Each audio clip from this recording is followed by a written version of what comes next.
Numero 1 sa balita, komentaryo, drama at serbisyo publiko. Bombo Radio Philippines. Bombo Radio Philippines. Unmatched. Number 1 and most trusted source of news and information. Sa Radyo Bombo. Oras sa Bombo Radio Iloilo, Philippine Standard Time, 31 minutos na nakaligad sa takna siningala sa 11. Welcome sa pagpangalagad sa Bombohanay sa Udto diri sa DYFM Bombo Radio Iloilo, ang flagship station sang the number 1 and most trusted source of news and information, ang Bombo Radio Philippines. Adlaw kita karon sa Huwebes, Mayo 14, tuig 2026. Inimo alagad mo ang Korman Bombo Chama Blanco Hover sa mga nagapanguna top stories of the day. Moro-moro o kona pornada nga o plan aresto ba to? Ano ginman balang natabo sa Senado kagabi? Si Senator Bato de la Rosa ginapatihan nga wala na iya sa sulod sa Senado sa sining mga tinion. Ginapayag nga sekreto nga nagbiya ini sa Senado. Kaupod si Senator Robin Padilla sining kagahon ginlamang. Samtang Senator Amy Marcos nagsulat sa kay President Bongbong Marcos nga kakson sa posisyon ang tatlo ka mga opisyal sa National Bureau of Investigation kasunod sa pagpangalutang or pagpinalupok. Linok panay sa sulod sa Senate building kagabi.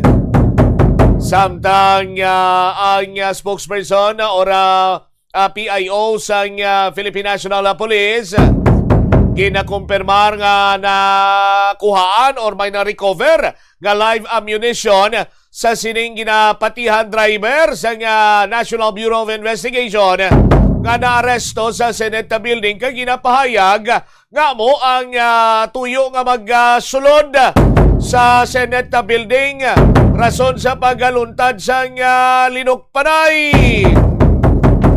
Sa aton sini nga mga kasimanwa dugang pa nga mga balita kag impormasyon sa mga nagapanguna nga mga balita lokal, mainit nga balita lokal, literal nga mainit bangod man sa aton sini nga mga kabumbo. As of now, naka-record kita sa 45 degrees Celsius aton sini nga heat index. Sa aton sini nga mga kasimanwa, ang City Disaster Risk Reduction Management Office ginapreparahan ang mga epekto sang extreme heat diri sa syudad. Samtang Iloilo City meteorologist ginapathagman ang mga eksperyensyahan sang pumuluyo sa tuman kainit sini karon nga panahon.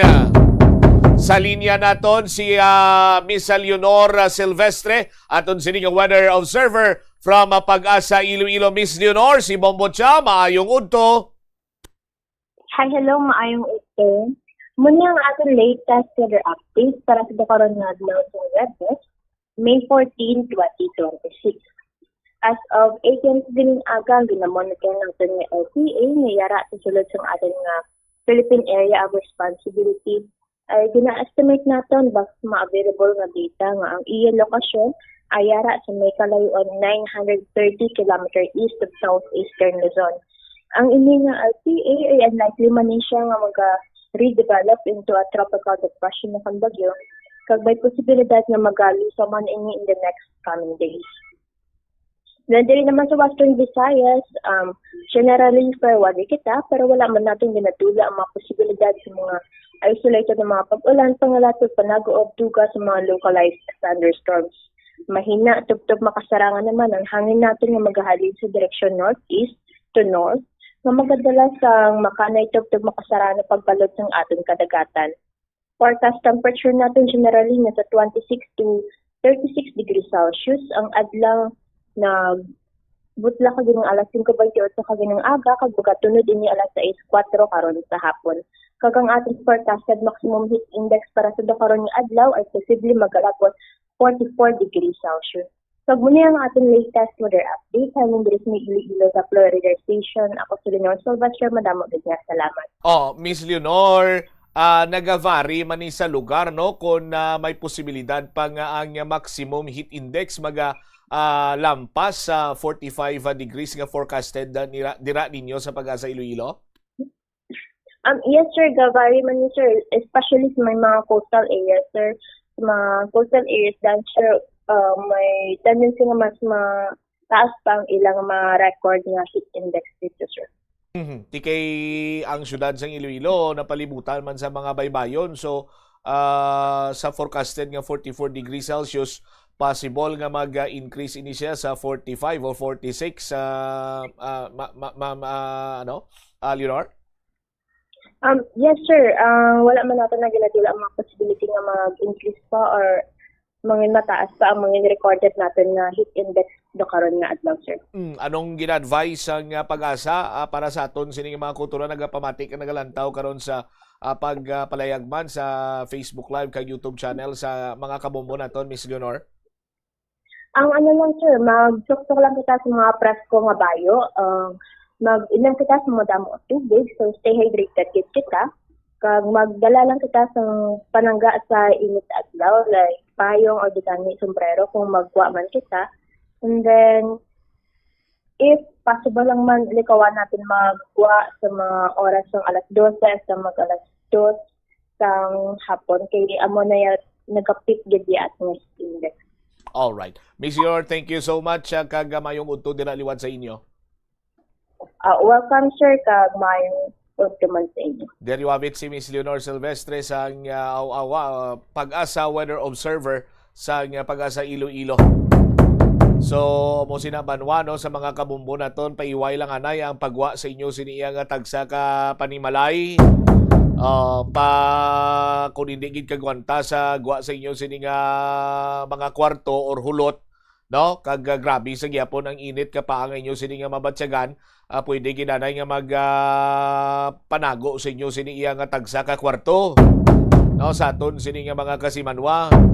Why question kung dako-dako nirang balayran ninyo sa kuryente, ang importante sinadira hindi ka pag-iguon sa heat cramps or heat stroke na sa aton sini nga mga kasimanwa, kay kung namayo lawas mo sarang ka pa ya makapangita sa pamaagyagon mabayran ang inyo sini nga electric bill. Paano na lang abi karon niya kung sus Maria kagusip pahilayo lang, hindi na mayo imo sining estado, paano ka pakahimakas kagapan yang pangita sa ngayon bayad sa electric bill sina sa aton sini nga mga kuturan. So kung masamayo pa magpangita sa presko siniya nga area sa inyo sini nga puloy-an, or kung wala mahimo nga magtiner sa inyo sini nga kwarto, kag magpulo pa aircon lang danay kung may aircon kamo sa aton sini makasimanwa hindi gani bakal kamo to sa ice cube or ice na blaw, butang nyo sa gamay sini nga labador, kag ituon sa inyo sini nga electric pan, disponere nyo lang danay, temporary, sige-sige, para bisan pa paano sa aton sini nga mga kuturan, mabuhin-buhinan man sini ang kapangon ng inyo sini babatsyagan sa inyo sini nga tagsa kapuluyan. 38 minutos na nakaligad sa takna sining alas 11 driman sa palatuntunan, bombohanay sa udto sa DYFM Bombo Radio Iloilo. Magluwas ini banwa nga damo pa sa nagapalibog sa muro-muro o kung napurnada gid lamang bala nga uplan Aristo Bato ang natabo kagabi. Ari pagid subong ang paraligban kay ginapahayag kag may mga impormasyon kita diri nga nabaton bago gid lamang nakasulod sa aton sinima kuturan, no, nga managapamangkot nga nasiplatan kuno si Senator Robin Padilla, no, sa NAIA Terminal 3 sa VIP, very specific pa banwaho. Mga alas 4:10 ang kagahon, nagwa kono sa Senado sa aton sini nga mga kauturan na 2:35 AM. Upod si Senator Bato de la Rosa, domestic flight. Anong botsilingon sini ginapalagyo na ni Senator Robin Padilla si Senator Bato de la Rosa. Sa aton sini nga mga kabumbo, ini kung matuod ining mga informasyon sini naton banwa nga nabaton, ini kon mayara sang kamaturan but mayara sang mga informasyon abi nga nagaguluwa sa aton sinimatag palamati kag aton sini nga iga counter check. I-confirm naton ini banwa so far raw information ini nga aton sini nga nabaton nga may mga kasubong na nga senaryo nga nagaluntad. But before sini banwa may mga information man kita nga nabaton nga kagahon gid man waay natuyang presensya ni Senator Bato de la Rosa, no? And Senator Robin Padilla sa Senado. Sa aton sini nga mga kauturan. Tikon may mga kasubong sini nga mga senaryo pag nga nagasulod but silingon nagbiya na dara sila ginupdan ni Senator Robin Padilla palagyo si Senator Bato. Standby ka mo dira kay tutukan naton ini sa aton sinimatag palamati. Ining nasambitan karon iya nga mga impormasyon sa karon na banwa sa aton sinimatag palamati, mga kauturan nato nga tumalanaw ang ma-confirm pa lang diri naton ining gindakop sini nga ginapahayag NBI or driver sa nga National Bureau of Investigation nga mo kuno ang ginapahayag nga nagpalupok una kagabi. Rason banwa nga ti mayara sa nga return fire, no? Medyo maburon pang sitwasyon but ang information nga una sininagwa is that may nagbalik kuno nga katapo or confidential agent sa National Bureau of Investigation matapos sining linok panay sa second floor bangod sining nabili ng iyang tactical bag. Di pagkabiling sa tactical bag niya, ginbalikan niya ito na aristogid siya. May confirmation, diri banwa, ang Public Information Officer sa kapulisan regarding sa sining isa ka persona nga ti ginapayag yara sa ila sining custody. Kag ginkonfirmar nga ini siya banwa ang nakuhaan sang live ammunition. Ang posel niya mayara sang live ammunition. Bot silingon ngati kon maglupok sini kag umigo sa tawo. Ti laban-laban mapilasan gini. Worst, iga kamatay mo pa. Sa aton sini nga mga kabumbo, i-check pala nato ang aton sini iyang information, no? Diri sa confirmation man sang PIO sang aton sini kapulisan sa persona ni Police General Tuanyo, no? Chief Police Brigadier General Randolph Tuanyo. Ito po ay Tubo Camarines Norte, 44 years old. At siya po ay nakuhanan sa kanyang possession ng mga tinatawag natin mga live ammunitions, ang IP-56 o M16 at saka magazine. At base po yan, siya ngayon ay i-inquest sa samahan ng kaso ng Pasay City PNP nang hindi bababasa yung kaso. Ito po yung illegal possession of ammunitions, yung 10591, arms and scandal, grave threats, direct assault, saka titingnan po yung possible violation ng security regulations ng Senate. Siya po itahuli sa loob. Tama po, doon po sa area mismo ng pinangyarihan. Pinangyarihan ng putukan. Ako, doon sa second floor. Sa second floor ng gusali ng Senate. Siya po nagpaputok. Kasama po siya sa immediately, dahil meron tayong sa hotel doon sa loob, siya po ay pinarating test at pupunin within the day lalabas po doon sa parating test sa pinapasan. Ano po profile nitong individual na ito?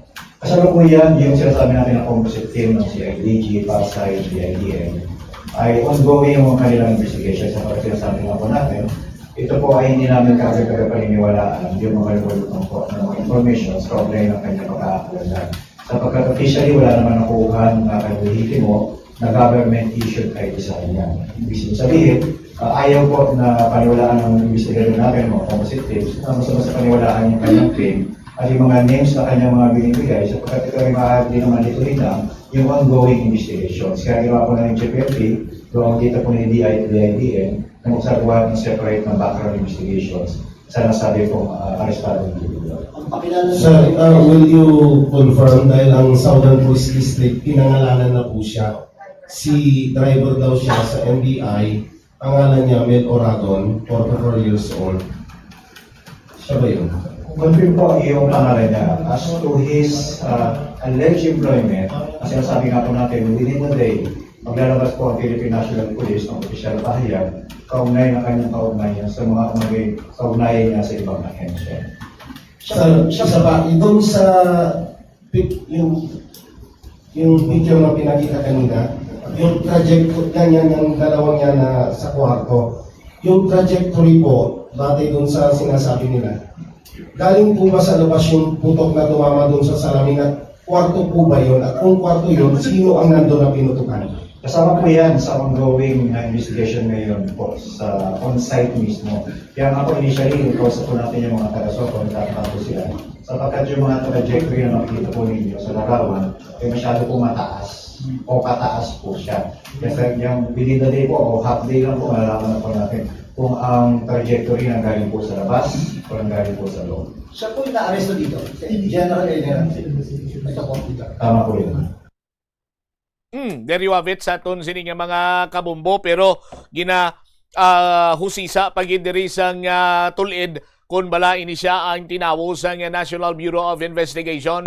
Kaya ang initial information amo sinae nasa aton sini karon nga mga kabumbo. So inyo nabatian si PNP-PIO Chief Police Brigadier General Randolph Tuanyo sa pagkonfirmar nga ang na sini na hold kagapon or na aresto sini nila nga suspitsado nga ginapatihan nagpalupok sa sulod sang Senado, nakuhaan sang live ammunition, live nga mga bala sa aton sini nga mga kasimanwa.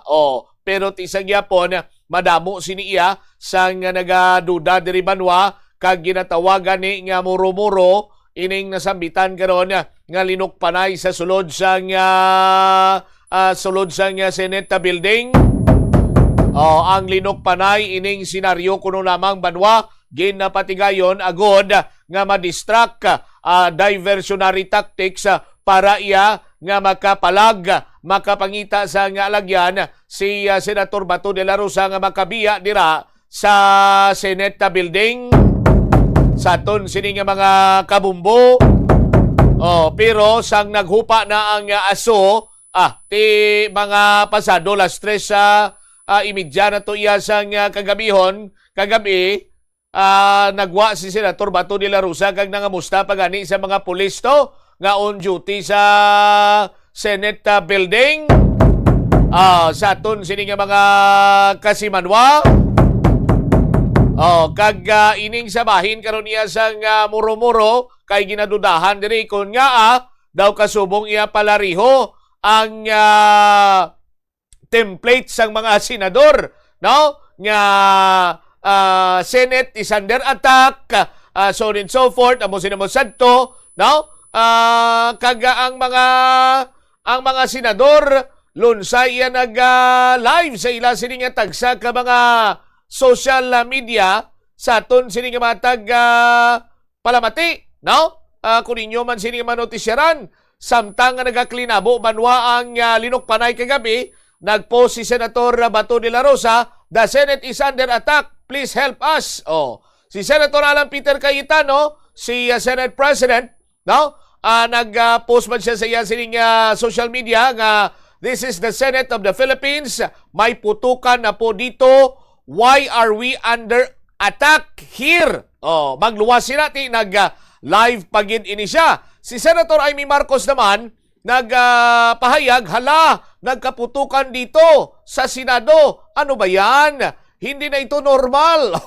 Yamakon mo na. Senator Bongo naman nagpahayag, ipagdasal niyo po kami rito sa Senado na hindi po magkagulo at walang masaktan. Si Senator Mark Villar, gin-break yan ang iya sining silence. Kaga nagpahayag ang lakas ng putukan sa loob. Pinatay namin yung mga ilaw. Grabe talaga yung nangyari kanina. Sa aton sini nga mga tagpalamati. May iban sini nga nagapahayag nga muro-muro nga do kasubong nga planuhan sining mga senador sa majority block para iya kuno banwa nga ti mayara sa nga kayunan nga mag-iskapo si Senator Bato de la Rosa. Mayara man sa nga pahayag nga para nga hindi kuno may rason, para hindi kuno nila mabaton ang articles of impeachment. Kaya ti sino man yabing Bumbukri si Lugo, sino man yang normal paminsaro, wala mo may tiniruhay sa sulod sa Senado, to i-deliver mo giyang articles of impeachment. Pero duway man to yan nakapugong ang linok panay, kay ti sa giyapo na tigayon iya nga mapadala ang articles of impeachment. Kag rason pa gani sa mga senador, sila nga ari kami, di kay makonvene kami, pungkuan namon ni kag istoryahan, ining articles of impeachment, ginahulat namon ini, kay ti pagbato namon ni fourth wind man bala, umpisa man bala dayon.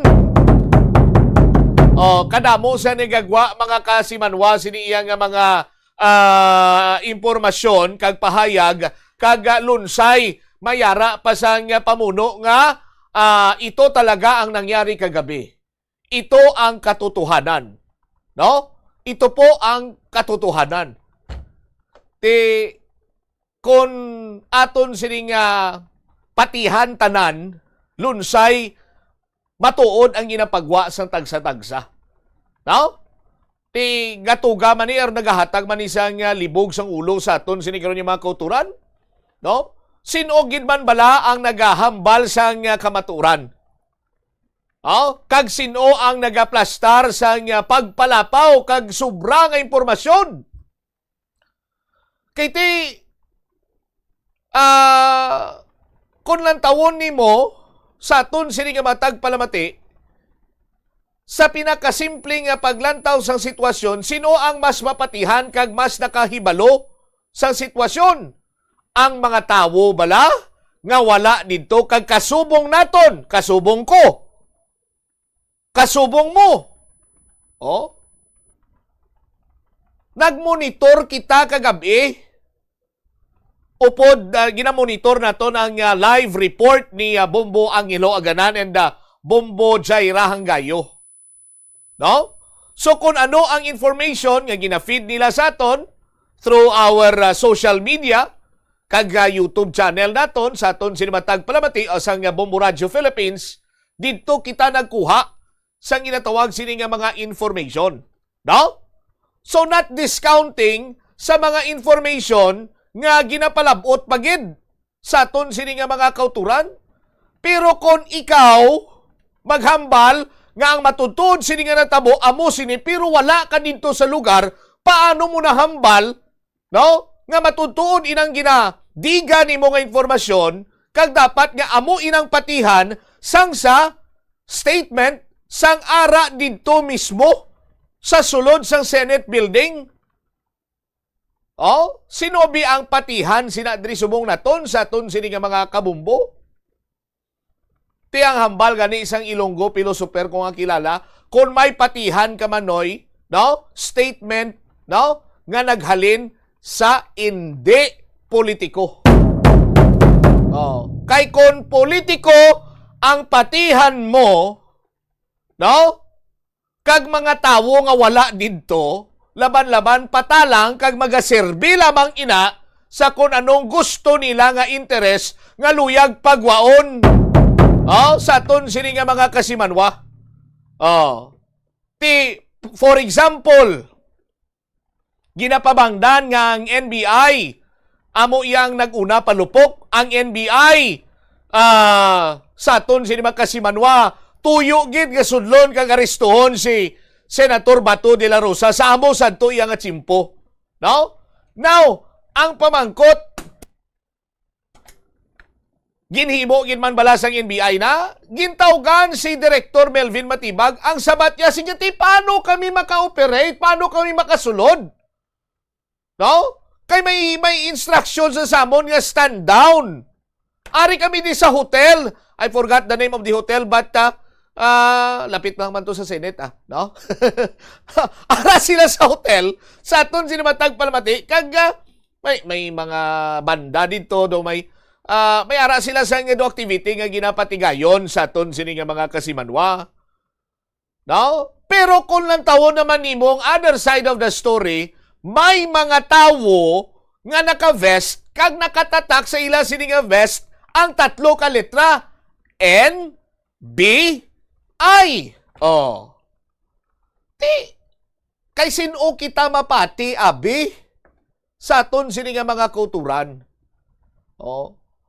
If the NBI director is claiming nga wala siya sang tawo, wala sang mando, ang mando lang sa iya is to stand down nga may mga NBI dito sa gihapon sa Senate compound.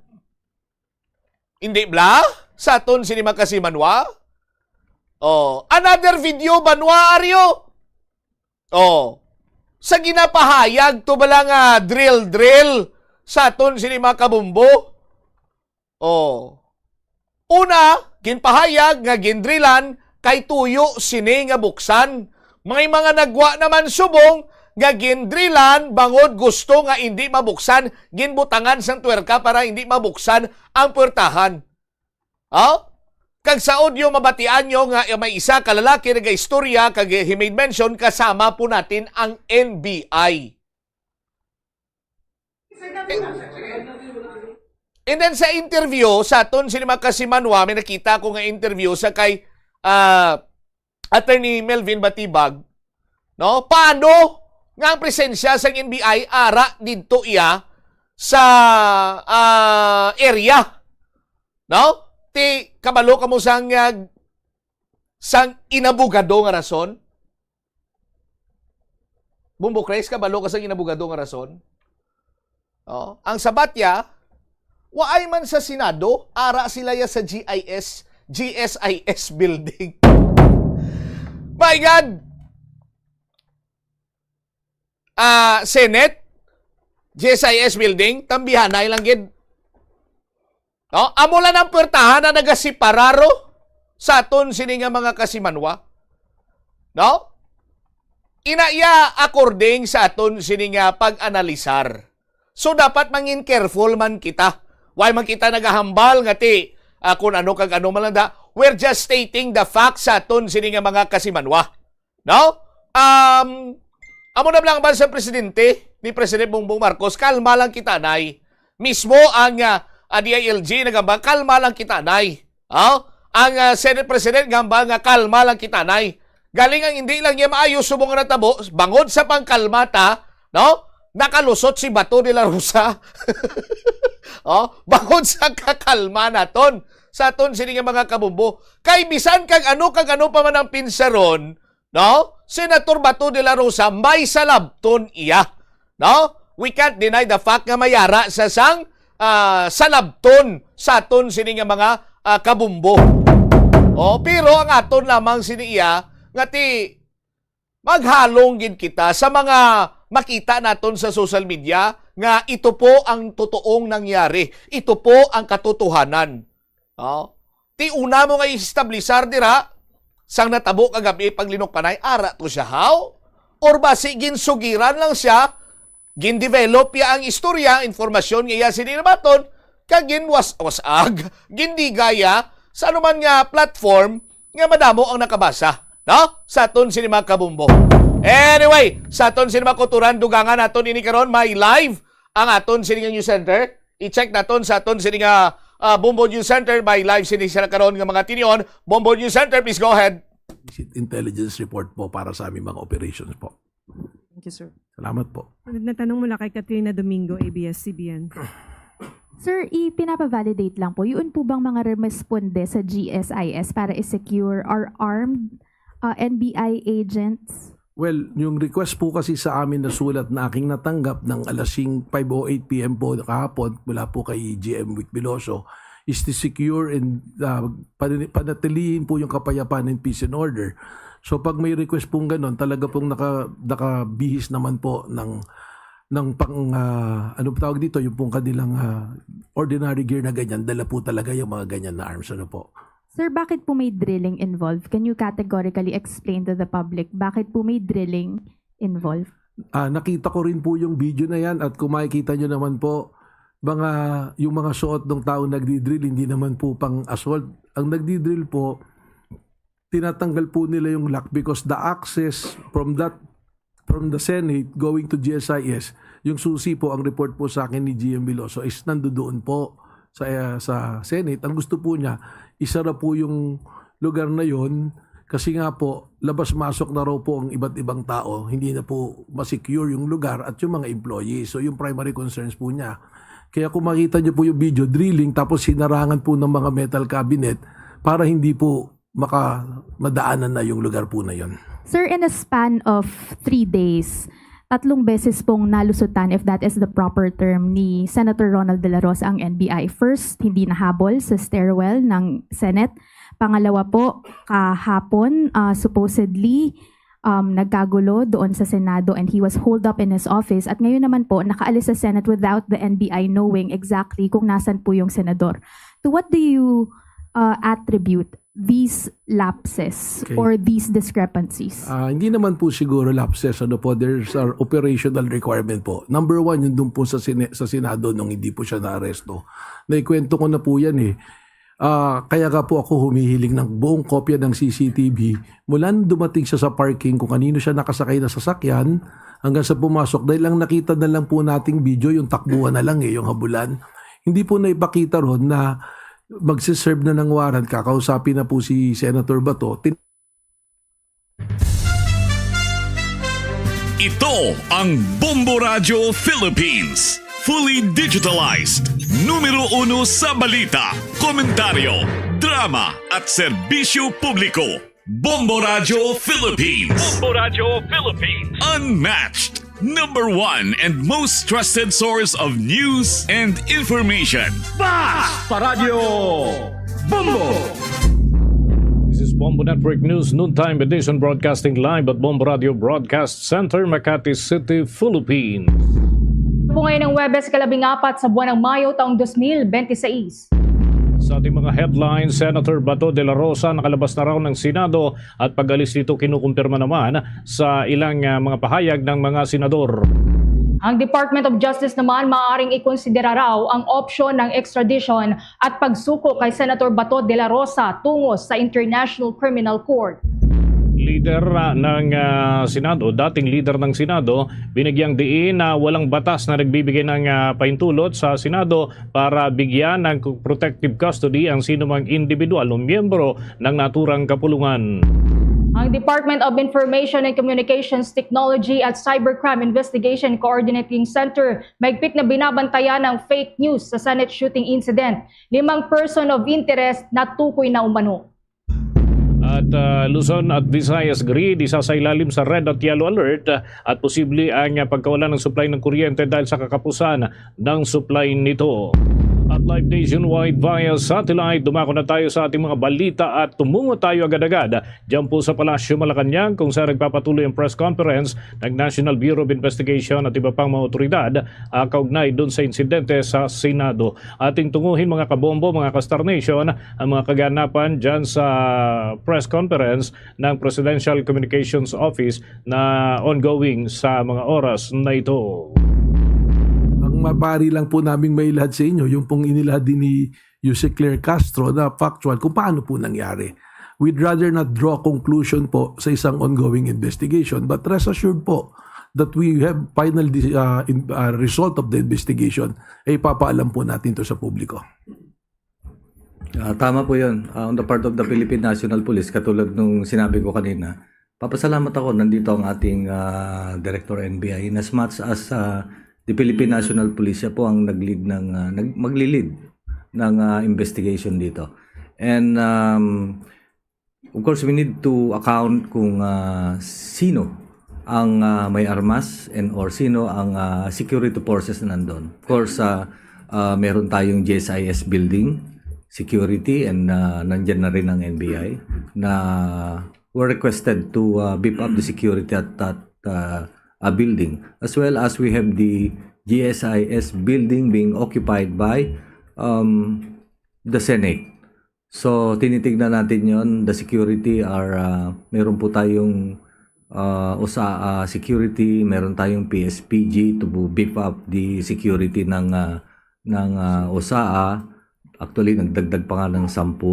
Plus security coming from the PSPG. These are the for VIPs, especially our senators. And security na uniform coming from the armed forces, particularly the Philippine Marines. So one by one, we are accounting them, and accounting as well as the usual interview investigation. Nanguna na of course ang ating OSA, and of course ang ating NBI nandito, and they will fully cooperate, especially in the usual investigation. And as of now, of course, there are about 20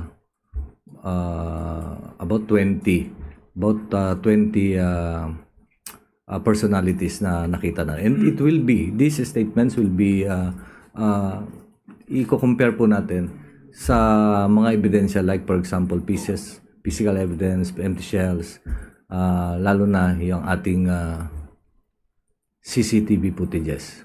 Sir, yung chief ng OSAA, si Mr. Mau Aplaska, is he under investigation? Or at least have you heard his version kung bakit ho siya agad nagpaputok base doon sa narration ng events? Yes, sir. The case is now being investigated by the Pasay Police Station, and in coordination and or with the CIDG. And the result is ibibigay namin soon as na matapos po. Sir, panghuli na lamang po. Lagi ho nababanggit na si Mr. Mau Aplaska, former police general as well, ay mista ni Senator Bato.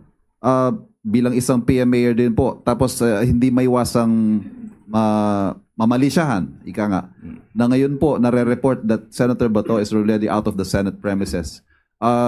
Meron ho kayang relasyon, may kaugnayan ito, yung the relationship of PM mayors and helping each other out?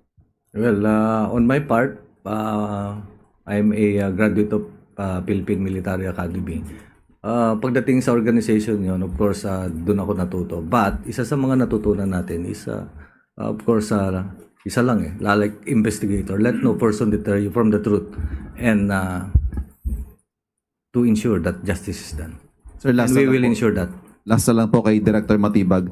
Sir, kahapon kagabi sa pahayag ng Pangulo, ang sabi niya, tinawagan niya agad kayo, tinanong niya, may NBI ba doon? Sinabi niyo po wala. Pero nabanggit niyo po ba sa kanya na nagpadala kayo ng tao sa GSIS? Well, malinaw po yun. I think the President is referring to the Senate grounds kasi ang pumasok naman pong ulat talaga, nagbarilan sa Senado. Hindi po ba narinig naman po niyo yun? Tapos sabi ko, nung tinanong ako, categorically... Wasn't that an important bit of information, sir, that the President would have... I'm going there po, Sir Ivan, I'm just laying down the premises. Pasensya na po kayo, po. Ang sinabi ko nga, I'm sure na wala po tayong tao sa Senate premises, sa Senate building po. Pero nag-request po si GM Vic Veloso na magpadala po ng NBI. So, yun po yun nangyari. Meron po tayong mga NBI doon po sa GSIS. Yun po yung sinabi ko. At yung sinabi ko pa nga, yung pong ibang NBI natin ay nasa labas po lang. At wala pong mga dalang armas. Kasi yun po yung mga intel personnel po namin. Salamat po. Tatanong mula kay Hannah Sancho, DZAR. Good morning, sir. Para po kay Attorney Matibag. Sir, sinabi po ni Senator Amy, according daw po sa NBI agents na nakausap nila, na inutusan daw po sila ni President Bongbong Marcos directly at personally to arrest Senator Bato at all costs. Sino po, at kahit sino pa po ang mamatay, kahit sino pa ang madali, basta pasukin po si Bato, ngayon din, end of quote. Would you like to comment? Opo, una-una po, sino po kaya yung NBI agent na kausap niya?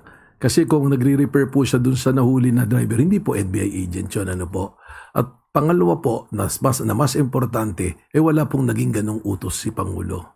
Sa totoo po, ang utos po ni Pangulo, through Secretary Eric Bida, wala tayong gagawing pag-aresto o mga pagpasok sa Senado po, sapagkat inirerespeto nga po natin ang prosesong nangyayari po sa Korte Suprema. Katunayan po, yung pong aking strict instruction sa mga NBI po na ipinadala po sa GSIS, na kahit makita si Senator Bato, just monitor at tingnan po kung ano mangyayari. Wala pong pang-aresto. Kaya hindi ko po alam kung saan po nanggagaling ang ating pumbutuing Senator Ivy Marcos. Ano po? And in another video po na pinost niya, she mentioned na sinabi daw ng NBI agent na ang utos daw ay galing kay NBI Organized and Transnational Crime Division's Chief Attorney Jerome Bomediano po sa kanilang operations po. Well, unang-una po, si Jerome Abillano is, yan po, I can confirm na he is a member of the Bureau.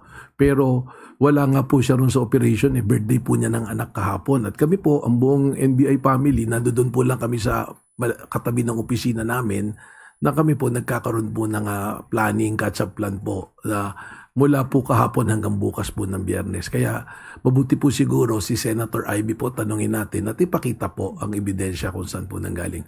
Kami naman po sa Bureau, bukas po kami sa investigasyon at katunayan, sinabi ko nga po kay General Natates, yung mga identify po na ating pong ahente na pumasok sa GSIS, ay amin pong isusumite sa isang malayang investigasyon po ng Philippine National Police po. Last question on my part, ma'am. This morning po, nag-post po si Senator Amy ng letter addressed to the President and sinabi niya dito that in view of the serious allegations and without prejudging the outcome of any investigation, I respectfully urge the following officials to be temporarily relieved from their duties pending the completion of a full, impartial, and independent inquiry. NBI Director Attorney Melvin Matibag, NBI National Capital Region Chief Attorney Emeterio Dongalio Jr., and NBI Organized and Transnational Crimes Division Chief Attorney Bomediano po. Would you like to comment, sir? Well, that is the prerogative of the good senator. Pero tayo naman po, nagsisilbi po tayo sa pleasure po ng ating appointing authority at kung ano po yung mandatong ibinigay po sa atin. At ako naman po, nakasisiguro po kayo at nakita nyo naman, wala po namang pagkilos ang NBI na hindi po sumunod sa batas at sa proseso. So, yun lang po yung masasabi ko dyan. Sunod na tanong mula kay Harley Balvena, IBC 13. Hi, sirs. Sir, just in case ma-confirm natin na nakaalis na talaga si Bato sa Senado, ano po yung magiging immediate response natin? Magkakaroon ba tayo ng, sorry for the term, manhunt operation?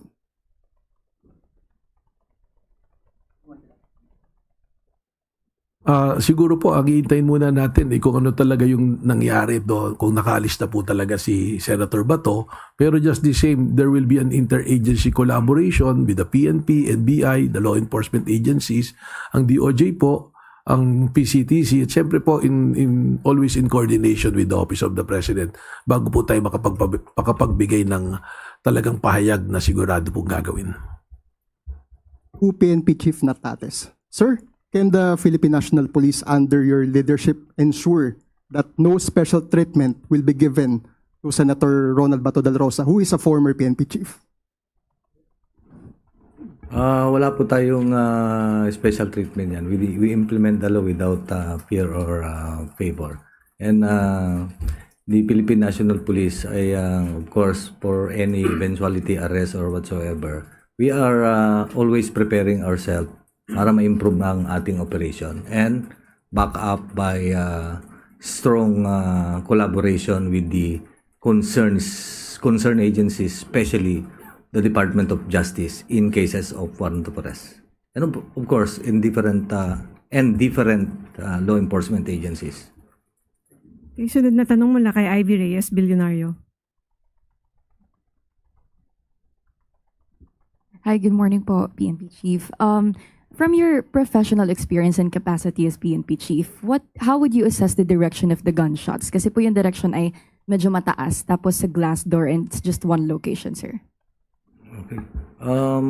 Mahirap mag-speculate, but of course, let's just wait for the result of the investigation. Lalong-lalo na we are accounting more than hundreds of testimonies of witnesses, whether witnesses and or yung hindi involved doon na nakakita. And different physical evidence na nandun. And actually, hindi ko pa nakita yung kanilang yung ginawa ng SOCO. Meron silang reconstruction doon. Okay, so we'll update the media and the public about the result of this investigation. Director Matibag, may we know why the last minute request of GSIS? Kasi 5 p.m. po nag-request, 6 p.m. po kayo dumating. What's the urgency po? Mamaybi, no? It's a good question. Actually, nung Monday pa lang po, meron na po kaming presence doon, verbal communication po sa kanya. Tapos early on, verbal communication. But mas maganda, nagpadala na rin po siya ng sulat for our record purposes kasi nasa labas po ako ng opisina noon para po dumaan doon sa proper channeling po bago po makarating sa akin. Sunod na tanong mula kay Tuesday New, DCBB. Good afternoon, sirs. General Nartates, sir. How soon po na mailalabas at least yung initial result of investigation para maisubmit din nyo kay Presidente at malaman niya yung chronology of events? Yun po kasi yung mahalaga dito sa nangyaring ito dahil sa lumalabas na iba't ibang mga narratives. So, binigyan po ba kayo ng deadline ni Presidente para at least makakuha niya yung initial report? Okay. Sinabi ng ating Presidente, of course, pagka nag-iimbestiga ang isang law enforcement agency and especially in solution of a case, and in this case, an incident na nagkaroon ng exchange of gunfire or nakarinig ng gunfire kasi hindi natin masabi pa if there is an exchange of gunfire because pag sinabi mong exchange of gunfire ay nagkatutukan and or the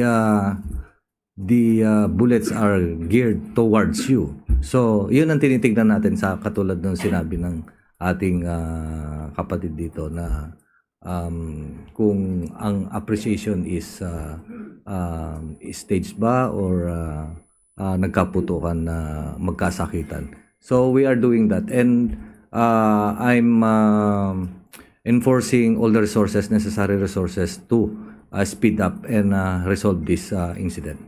Thank you, sir. To Director Matibag, sir, sabi niyo kanina, we have yet to verify kung nakaalis na nga ba talaga si Senator Bato sa premise ng Senado. With the presence of technology po ngayon, ini-expect po ng taong bayan na mabilis niyong mabe-verify yan. Pwede namang makipag-coordinate ka agad sa NAIA kasi may mga information din na sinasabi possibly baka makalabas ng bansa. So how soon po natin na ma-verify itong information na ito? Well, today, unang-una natin tatanungin siyempre yung mga nandoon sa Senado. That's why I'm directing that the question should be addressed to probably the Secretary General of the Senate or the Sergeant of Arms of Senate. Kasi sabi mo nga yung technology, hindi po ba? So definitely there are CCTV footages na pwedeng makita po kung kumaalis po siya ron. Yun naman pong tanong tungkol sa MIA po, sa airport kung may mga dumaan doon, we will also follow that lead. So titingnan din po natin lahat yan. Ano po? And ito po ba ay malalaman sa loob ng araw na ito din? Palagay ko naman po. Kasi yung kung pagtatanong pa lang po doon sa Senado, baka hindi na po natin kailanganin yung mga technology. We just have to ask the Secretary General. Siguro po, kaya ko po binabanggit to, if you recall, sinabi po ng mga senador that Senator Bato is under their protective custody, di po ba? At yun po yung naging consideration ng NBI kung bakit hindi po namin ituloy yung paghuli. Meaning, nung sinabi mo pong under protective custody, meron po akong sinabing statement noon na sana pagkakailanganing iharap si Senator Bato sa isang mang korte o kung saan mang ahensya na kailangan siyang humarap, ang Senado po ang may karapatan. No? Ibig sabihin sila yung may responsibilidad po na iharap po si Senator Bato. Thank you po. Sunod na tanong mula kay Christian Yusores, DZMM. Good morning, sirs. Were you able to attend po yung meeting with the President this morning? Sir Melvin and Sir Nartates. Opo, meron po kami pagpupulong. Nagkaroon po ng pag-uulat sa nangyari po kahapon. And ano po yung mga may naging bilin po ba ang Presidente or instructions moving forward after the incident last night?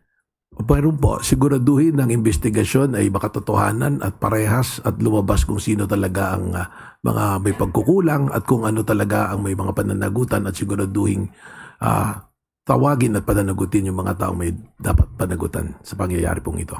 And then, one last na lang po. Dahil vine-verify pa natin kung talagang nakalabas na ng Senate si Senator Bato, just in case po na talagang na-verify natin na he's already out of the Senate premises, haharangin po ba ng authorities natin si Senator Bato just in case lalabas siya ng bansa or nasa mga exit point siya ng bansa? Pagkatapos po siguro nitong pagpupulong namin na to, we will call for our interagency coordination kasama po ang DOJ para po mas malinaw po na direksyon. Yung pong katanungan nyo, pasensya na po because baka beyond the pay grade po namin ni General Nartates ano po. Thank you. Sunod na tanong mula kay Rafi Ayeng, Daily Tribune. Hi sir, isa po sa mga tanong na tinatanong ng ating mga kababayan, can you identify po kung sino yung senador na allegedly nagsakay kay Senator Bato papasok ng Senate building? Meron naman na pong kaming official report pero if you will allow, siguro po ako makikiusap to head into suspension muna na ilabas namin. Masyado na pong maraming kaguluhan pero kayo naman po by process of elimination ay makikita nyo na po kung sino nagsakay. Kaya nga po, meron kaming report pero mas mabuti po sana na ang OSAA po will share the footages of CCTV mula po sa parking lot at hanggang sa lumabas.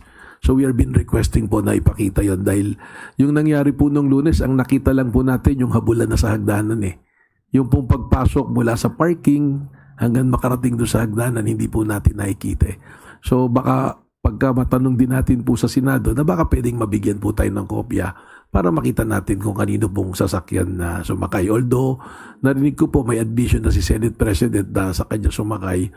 Well, mas maganda po talaga makita natin po yung CCTV. Ano po? And sir, yun nga, sa ginawang allegedly nga na pagtakas ni Senator Bato na sa Senado ngayon, ano po ang repercussion nun na para sa kanya? Kasi di ba may warrant of arrest siya sa ICC. Ano po kaya ang magiging repercussion nun sa kaso niya? Baka po yung katanungan, it's rather the DOJ will answer it. Although I'm a lawyer, yung aking pong sagot will not para magkaroon ng bearing po sa usapin dahil right now I'm here as the director of the NBI which is a law enforcement agency po. Thank you. Sunod na tanong mula kay Kenneth Pasyente, PTV4. Hi sirs, good morning po. Sir, tanong lang, are we also, iimbestigahan din po ba natin yung mga senador na posibleng tumulong kay Senator Ronald Bato de la Rosa na makatakas if ever man po na makumpirma na wala na nga po siya sa Senado? May mga records naman po lahat yan. And again, we will defer that decision to the Department of Justice ano po, because that is a legal issue. So salamat po. Sunod na tanong mula kay Maricar Sargan, Brigada. Sir, good morning. Balikan ko lang po ulit yung detalye doon po sa napaulat na putukan. Kasi nabanggit kanina ni Yuse Claire Castro na ang nagpaputok ay yung USAA after na kumprontahin ng NBI. Kumusta ho yung NBI agent ninyo, sir? And ano pa po yung dagdag na detalye regarding dito? Unang-una po, nung nagkaroon po ng putukan na ganun, well, yung NBI po, nag-warning shot din po. Yun ang recollection sa akin. Pero after mag-warning shot, doon na po nagkaroon ng maraming pagputok na nanggaling po sa tapos yung ating pong NBI agent umalis na po rin sa lugar, tumakbo na po. May kasama po siyang Blue Guard eh. So pares na po silang umalis. Okay naman po, pero ako po ay holding him para po madala po namin sa NBI yung kanyang firearms, pati po siya para po magkaroon po ng maayos na investigasyon po ang PNP po. May information na po ba kung ilan yung shots? Ilang putok po ba yung... Yes, sabi po ng NBI, ang recollection niya parang 6 na warning shot yung kanyang pinaputok and yun po yung sinasabi niya. So, iimbestigahan din po ng PNP po yan. Thank you, sir. Huling tanong mula kay Eileen Taliping, Abante. Sir, good afternoon po. Kung sakaling napatunayan na nakalabas na si Senator Bato sa Senado, may pananagutan ba ang mga senador, lalo na yung nag-commit ng protective custody sa kanya? Again, yan po ipoproseso po ng ating pong Department of Justice. They're the primary department to lead this. Pero ang sinasabi ko lang po, from my point of view, nung amin pong iniatras yung paghuli ng NBI, hindi po ibig sabihin ay hindi na namin na-arrestuin. Pero ang ibig sabihin po nun, nirirespeto namin po yung sinabi ng Senado na under protective custody. As a lawyer, I will speak na pag sinabing under protective custody mo, ibig sabihin, ikaw ang responsable na ilabas yung tao pag hiningi po sa'yo. Yan po yung mga nasa rules of court naman po yan. Ano po? Kaya nga sir, cargo mo pero nakawala sa'yo. So anong magiging repercussion yan kung sakali? Well, kung meron pong mga pagtatanong, paglilitis, then evidence pa rin po magkakaroon pa rin po ng evidence. Medyo mahaba pa pong usapin na rin po yun. Ang nasasabi ko lang po ngayon kung ano po yung nangyari na, yun po yung pwede nating masabi po. Thank you. Salamat Malacanang Press Corps. Balik sa iyo, Yusek Claire. Magkakaroon lamang po tayo ng karagdagang katanungan. Kanina po ay nabanggit at natanong sa inyo kung ilang putok at nabanggit niyo po ay mula sa NBI agent. So after that na nagkaroon din ng warning shot, nag-start ang OSAA ng warning shot. At after that, nag-warning shot din ng NBI agent. At pagkatapos nun sabi niyo marami ng putok ang nangyari. Kanino galing yung putok after ng warning shot ng NBI agent? Ulat po sa akin ng aming ahente ay nanggaling po lahat sa miyembro po ng OSAA po. Marami po sila. Mga ilang putok po yung naitala sa kanilang pagkakaalala? Basta marami po. Hindi, mahirap po kasi sunod-sunod na po na putok yung nangyari based on the report po na binigay po sa akin. General Natates, meron po kayong info? Sa tingin ko po, not less than 30. But of course, we are investigating... not less than 30? 30, sir? Not less than 30. Because it will be quantified dun sa CCTVs as well as empty shells that are recovered during the SOCO operation, as well as yung mga naalis pa. Why? Because doon sa CCTV, makikita naman natin doon may nagpulot ba ng basyo. Hindi natin ma-account. So we are fully accounting it. Sir, yung tinatanong kanina ni Ivy, yung putok ba ay galing sa, tama ba, yung direction? Oo. Galing ba from the Senate o galing from the GSIS premises? Okay. The barrier na nandun is pintuan, but close na yon. Yun yung kaninang nagsasabi ng drilling. Kaya dun sa pinto na yon is naglagay ng bolt. So that is a fact. And then hinarangan ng mga steel cabinets para hindi makapasok doon sa premises ng GSIS coming from the Senate and vice versa. And the other one is yung salamin. Beside that is an exit door going to the bridge, going to a canteen in GSIS. And of course, kakausapin natin ng GSIS and Senate.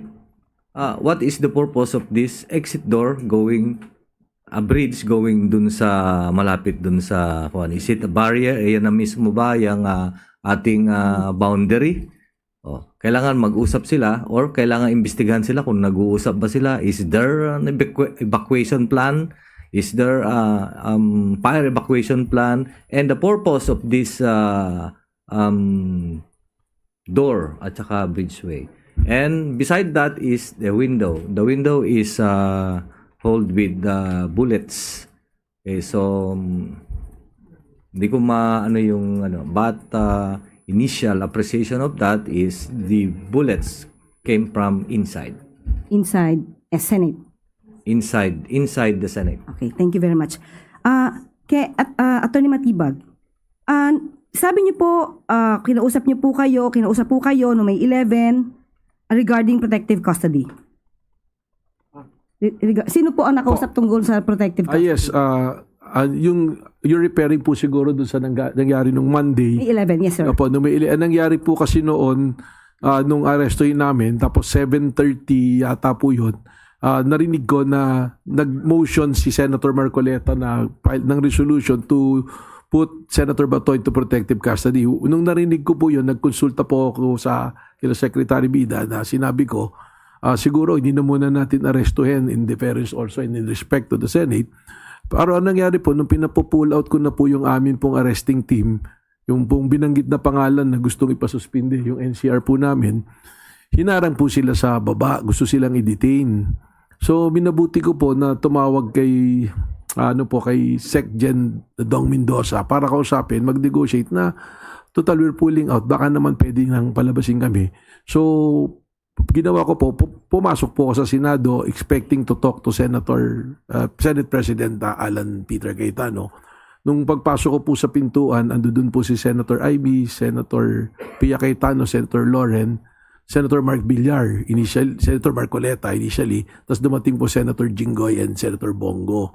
So, dun ang sabi ko, hindi na naman kami mag-aaresto. Ang purpose na lang po namin, palabasin yung mga ahente.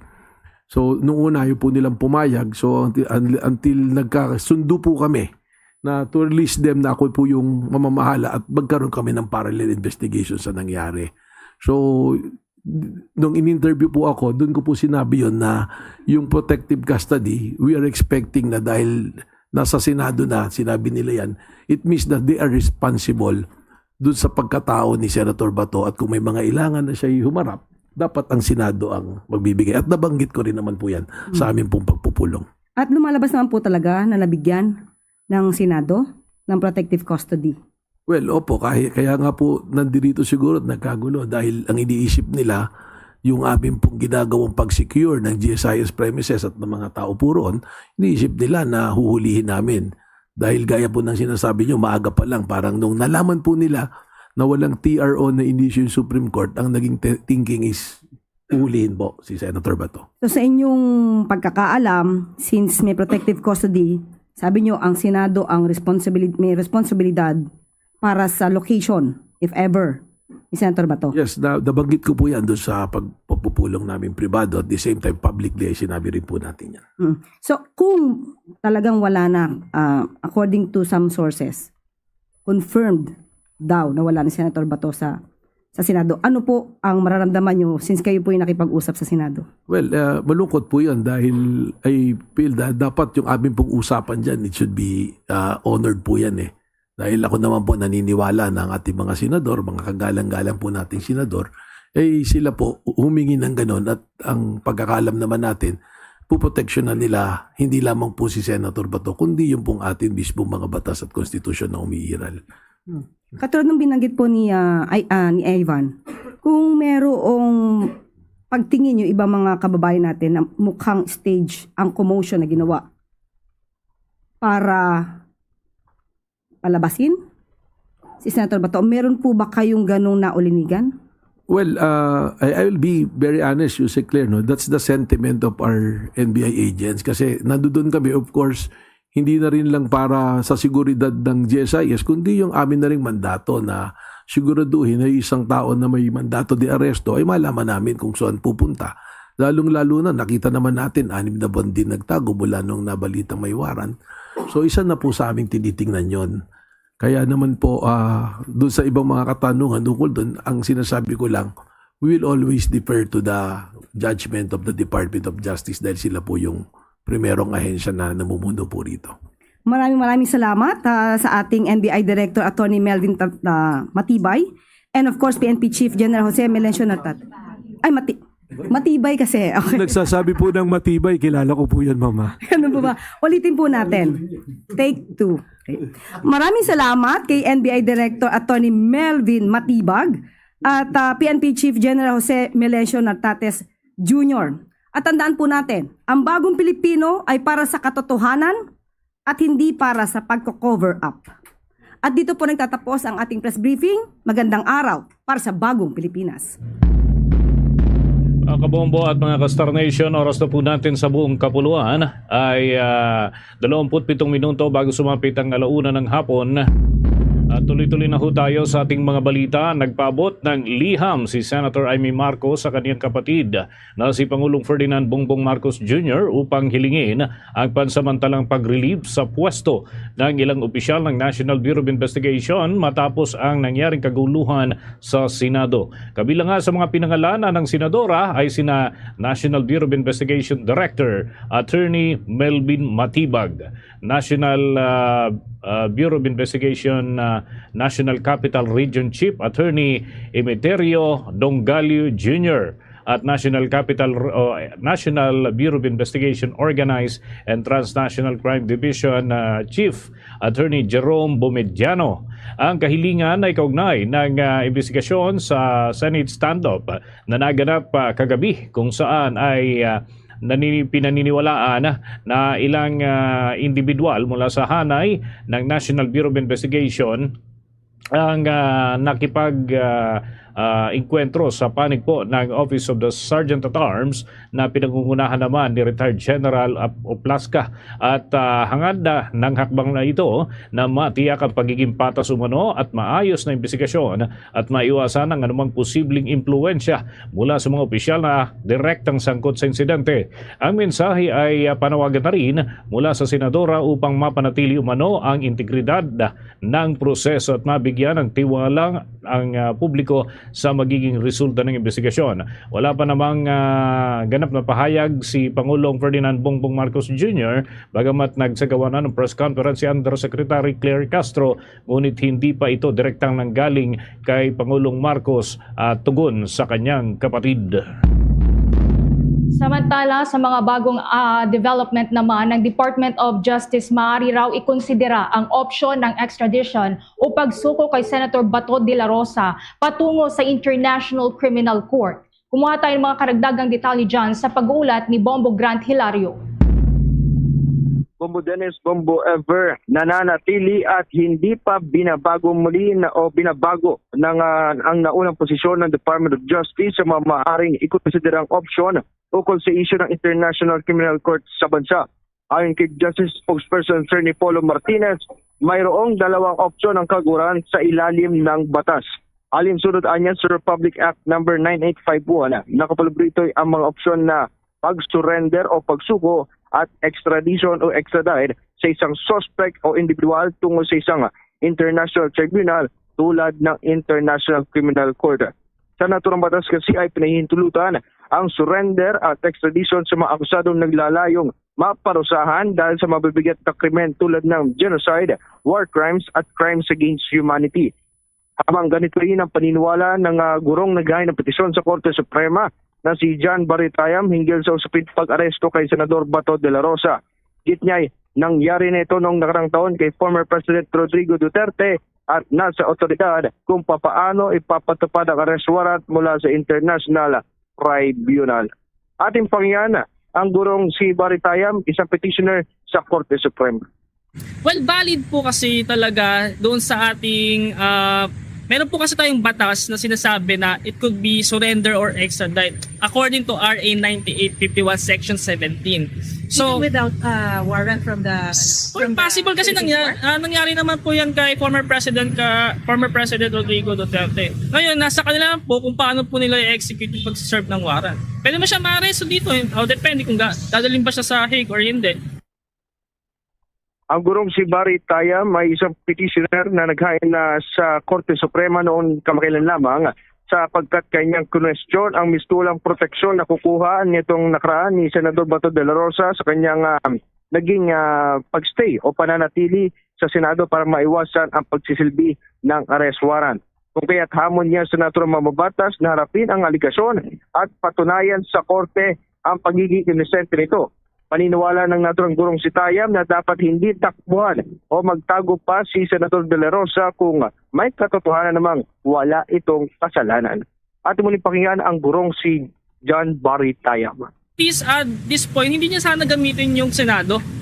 Kasi sagrado yung Senado, pag ordinaryong mamamayan ay may kaso, aaresto agad. Yung nanghablot nga lang, yung mga maliliit lang ng nakaw, minsan nabubugbog pa. Tapos siya may protection pa sa batas na ang parusa dyan ay reclusion temporal hanggang reclusion perpetua.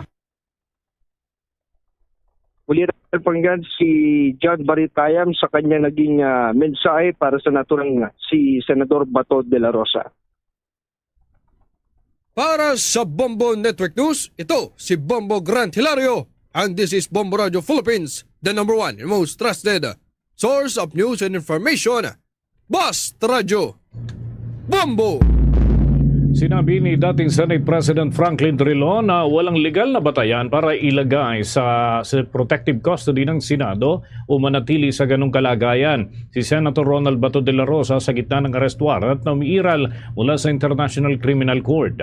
Ayon kay Drilon, ang protective custody ay ginagamit lamang sa mga testigo at protection program para sa mga state witness. Walang batas anya na nagbibigay ng ganitong kapangyarihan sa Senado. Anya, tradisyon at respeto lamang ang naturang hakbang para sa institusyon, dahilan kung bakit ito minsang kinikilala. Iginit din niya na maaaring maaresto si De La Rosa kung ipag-uutos ng Palasyo Malacanang ang pagpapatupad ng warrant of arrest mula sa International Tribunal, katulad umano ng nangyari kay dating Pangulong Rodrigo Duterte. Nadismaya rin itong si Trilon na nagkaroon ng habulan sa loob mismo ng Senado sa pagitan ng mga ahente ng National Bureau of Investigation at ni Senator Bato de la Rosa, at sinabi na makakaapekto ito sa imahe ng Senado. Dagdag pa niya, walang opsyon ang mataas na kapulungan ng Kongreso kundi ituloy ang impeachment trial laban kay Vice President Sara Duterte dahil ito naman talaga ang trabaho nila, kaalinsunod ng iba pang mga tungkulin na dapat na hindi maantala at maisakatuparan alinsunod sa kanilang katungkulan. Patuloy pa rin nananawagan sa Senator Ronald Bato de la Rosa sa kanyang mga kapwa-graduate ng Philippine Military Academy o Cavaliers na magpakita ng mapayapang suporta laban sa umano'y pakikialam ng mga dayuhan sa soberanya ng Pilipinas.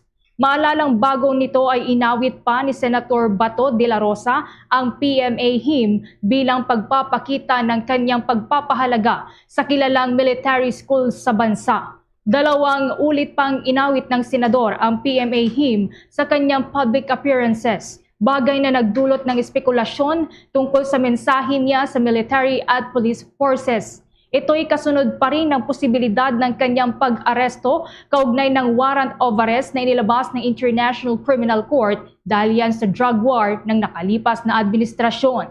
Git ng senador, hindi siya nananawagan ng karahasan, kundi pagpapakita lamang ng pagtutol sa foreign intervention. Anya, nais niyang sa korte ng Pilipinas siya litisin at hindi sa isang international tribunal. Binigyang diin din ni De La Rosa na wala ng obligasyon ang ating bansa sa International Criminal Court dahil umatras na ang Pilipinas bilang miyembro nito. Dagdag pa niya, naniniwala siyang politically motivated ang kasong isinampa laban sa kanya.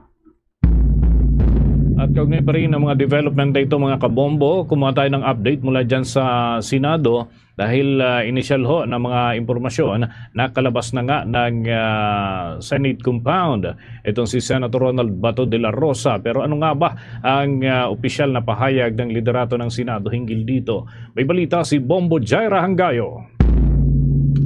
Yes, Bombo Dennis, Bombo Ever, kinapirmahan ng isang hindi pinangalan ng senador batay sa impormasyon mula sa Senate Secretariat na umalis si Senator Ronald Bato de la Rosa sa gusayan ng Senado bandang alas 2:30 ng madaling araw nitong Mayo 14.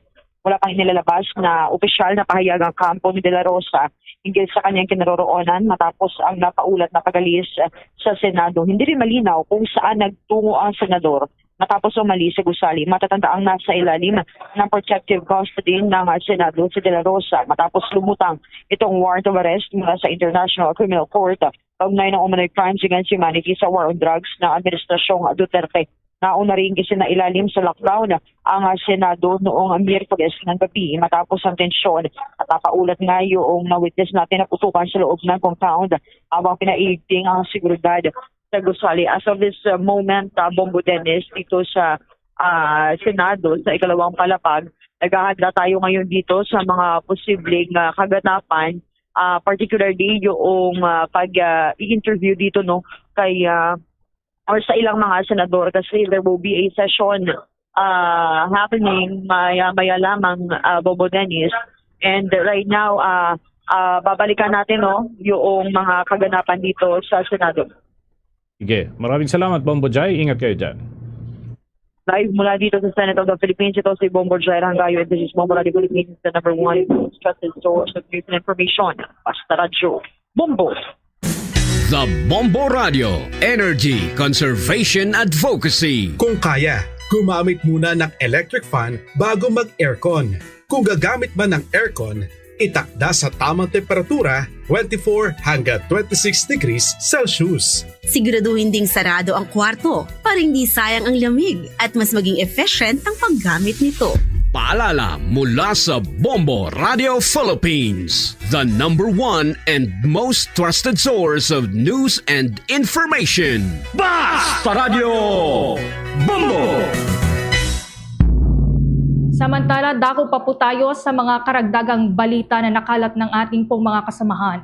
Ang Department of Information and Communications Technology, maging ang Cybercrime Investigation and Coordinating Center, mahigpit na binabantayan ang fake news sa Senate shooting incident na nangyari kagabi. Meron na rin pong 5 person of interest ang natukoy na umano. Kaugnay niyan, kumuha tayo ng karagdagang detalye sa pag-uulat ni Bombo Isa Cotoner.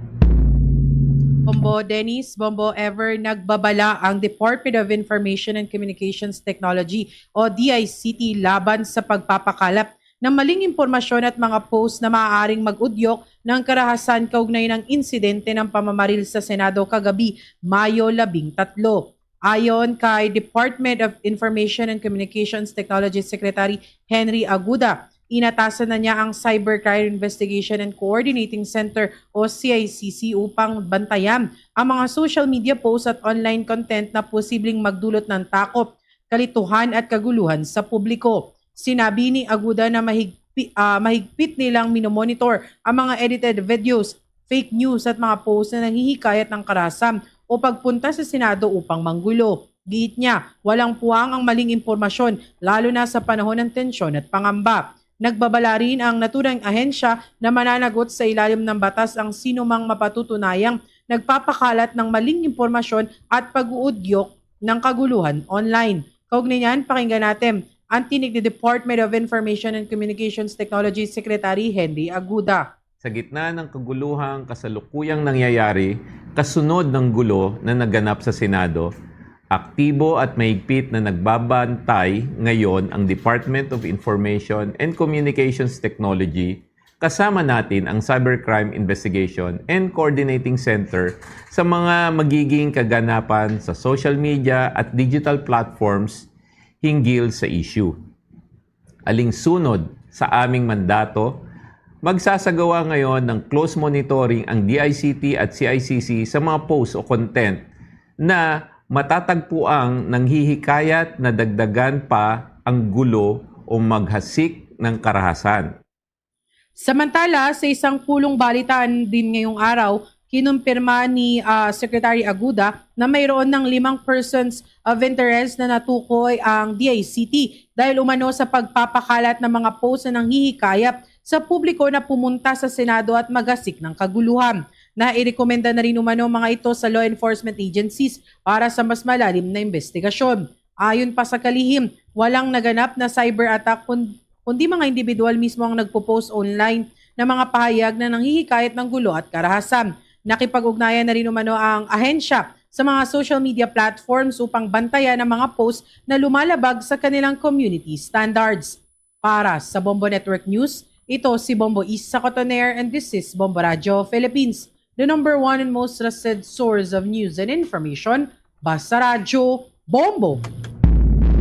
Sa puntong ito, kuha muna tayo ng pag-uulat mga kabombo sapagkat isang constitutional law expert ang nagbigay ng pagkilala sa mahalagang papel ng Bombo Radio Philippines bilang totoong journalist at yung peligro na hatid ng mga sitwasyon na ating kinukover kaugnay ho ng nangyayaring tensyon dyan sa Senado at iba pang mga update mula naman sa Bombo Radio Iloilo.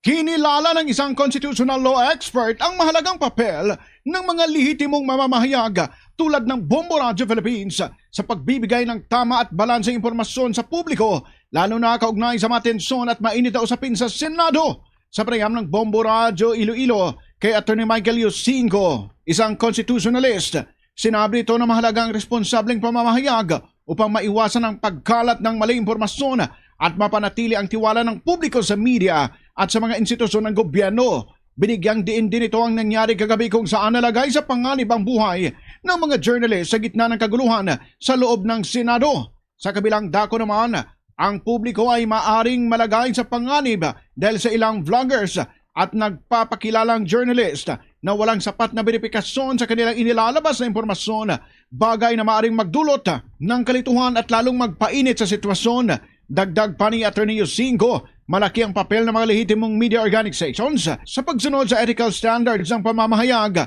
kabilang ang tamang pagbibiripika ng data at pagbibigay ng patas na ulat sa magkabilang panig ng issue.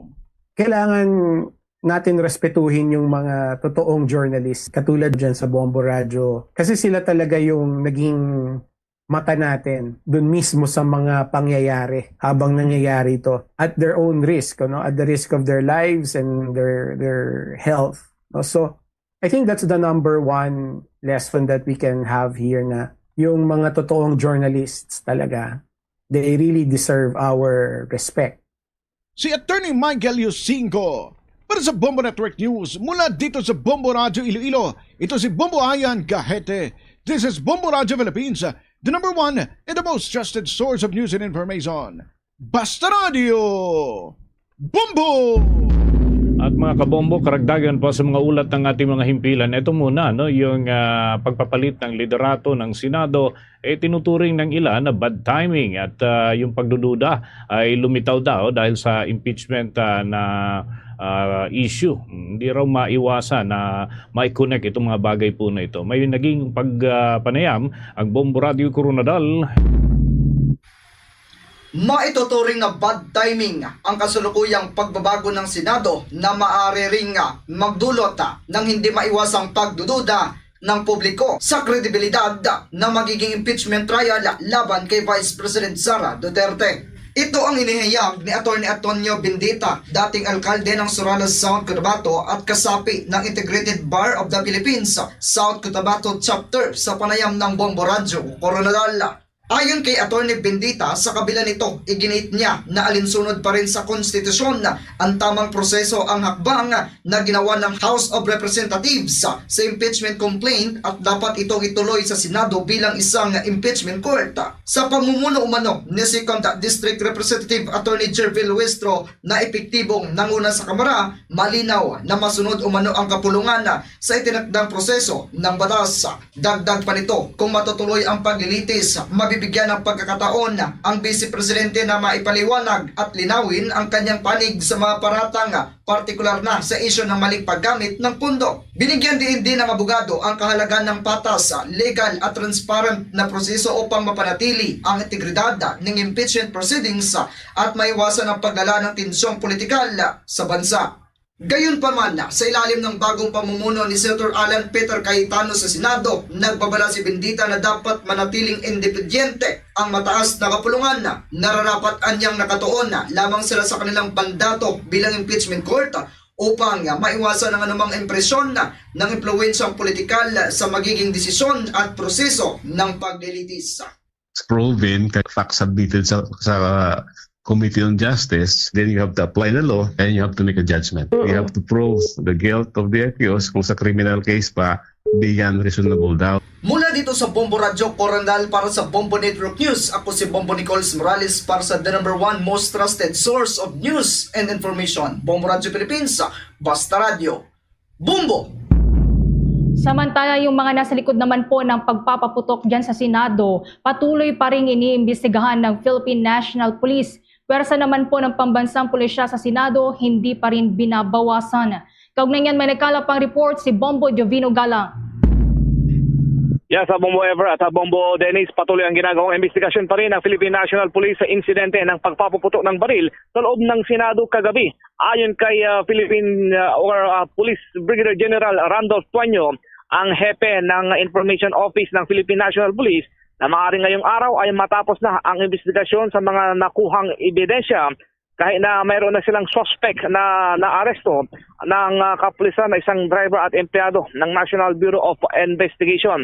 Itinanggi rin ng General Tuanyo na nagkaroon ng overacting ang kapulisan sa dami ng inilagay ng mga personnel sa paligid na Senado, gaya na rin ng mga nakuha nating reklamo ng ilang mga nagsagawa ng rally, protesta sa paligid ng Senado kagabi. Narito ang ating panayam kay Police Brigadier General Tuanyo, ang tagapagsalita ng pambansang pulisya. Hopefully, as soon as possible tayo matapos na yung investigation at kapag ito yung matapos na, agad natin ito ipapaalam sa publiko. So may mga evidence na rin ako, sir? Tama po yun.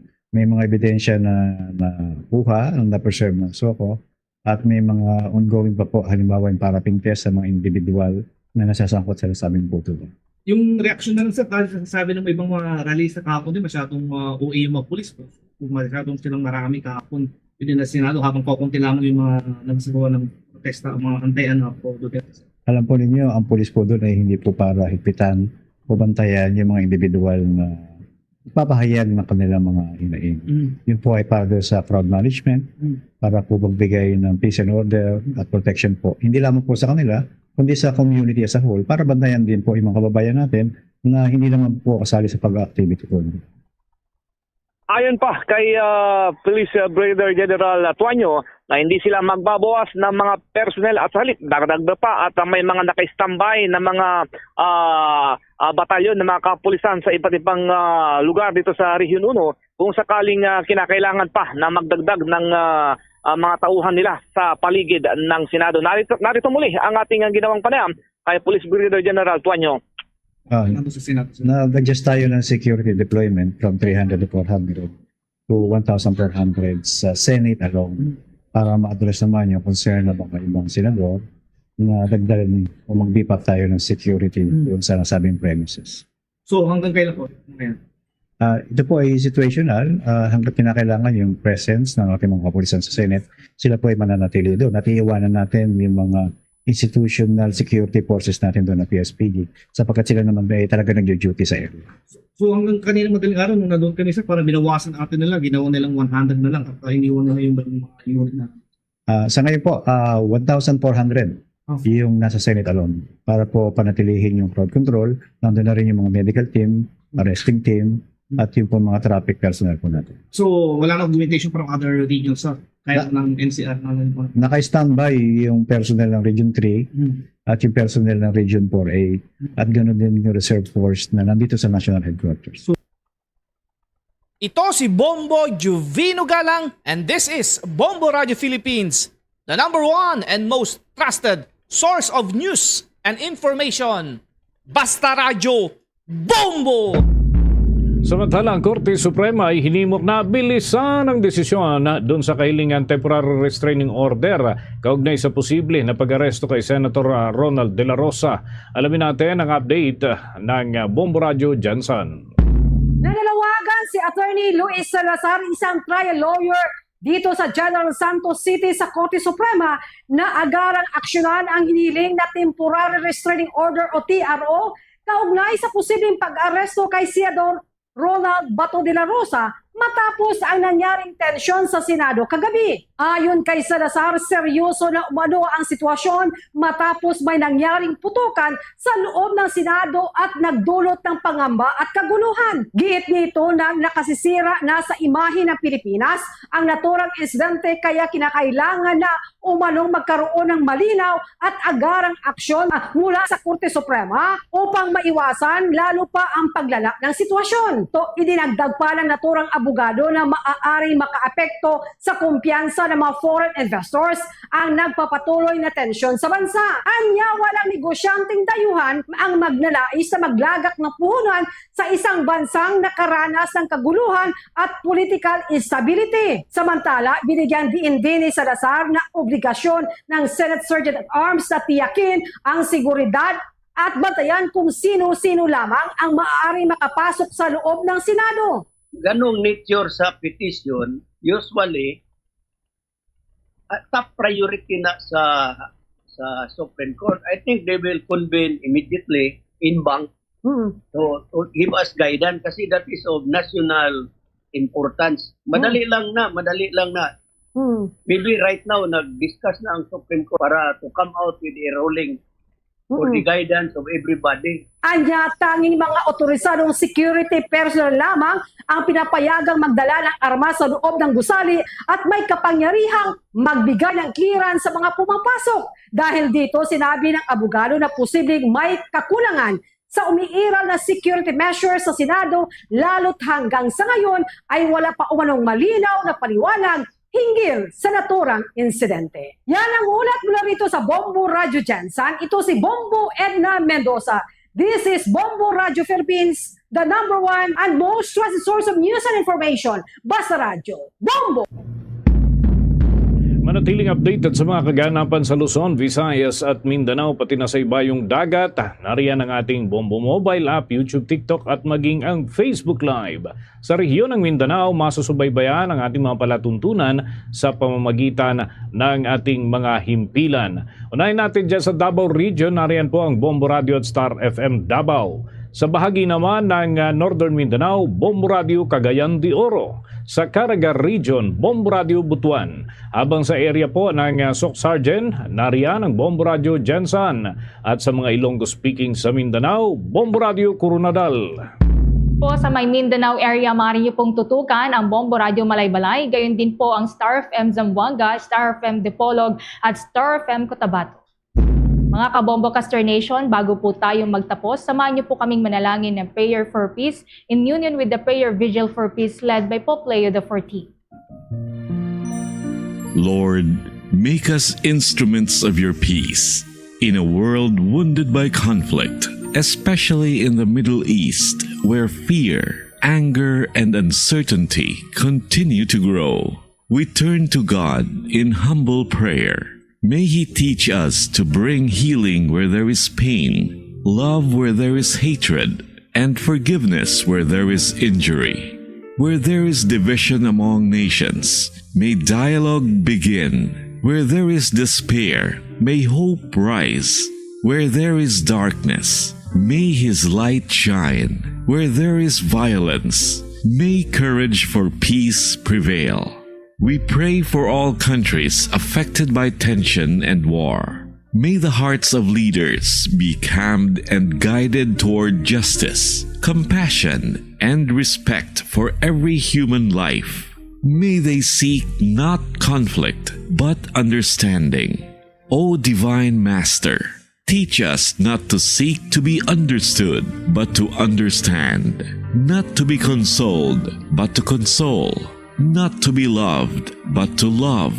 For it is in giving that we receive, in pardoning that we are pardoned, and in letting go of hatred that we are born into true and lasting peace. May your peace descend upon the Middle East and the whole world, upon every suffering family, every frightened child, and every weary heart. We ask this through Christ our Lord. Amen.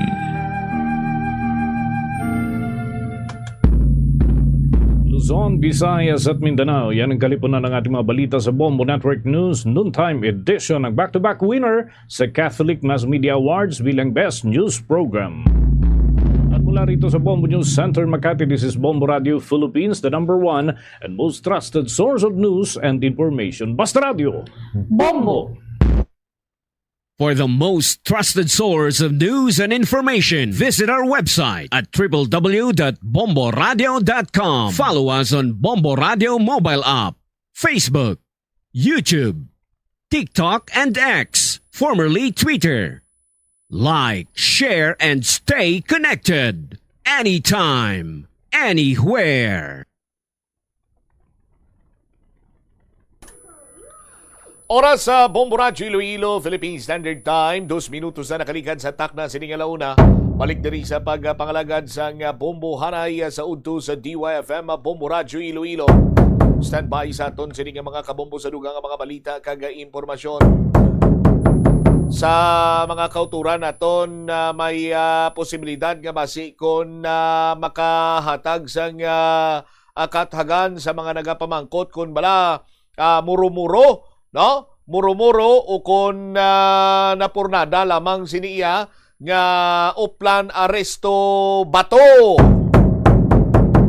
Okay, kung balik-balikan naton ang pahayag sang Malacanang pinagi sa ilang sinigang patigay nga press conference kaupod sang pala sa press secretary, no? Si Attorney Claire Castro and ara man ang presensya ni Attorney Melvin Matibag kag subong man ni Police General Melencio Nartates, NBI Director and the Chief of PNP.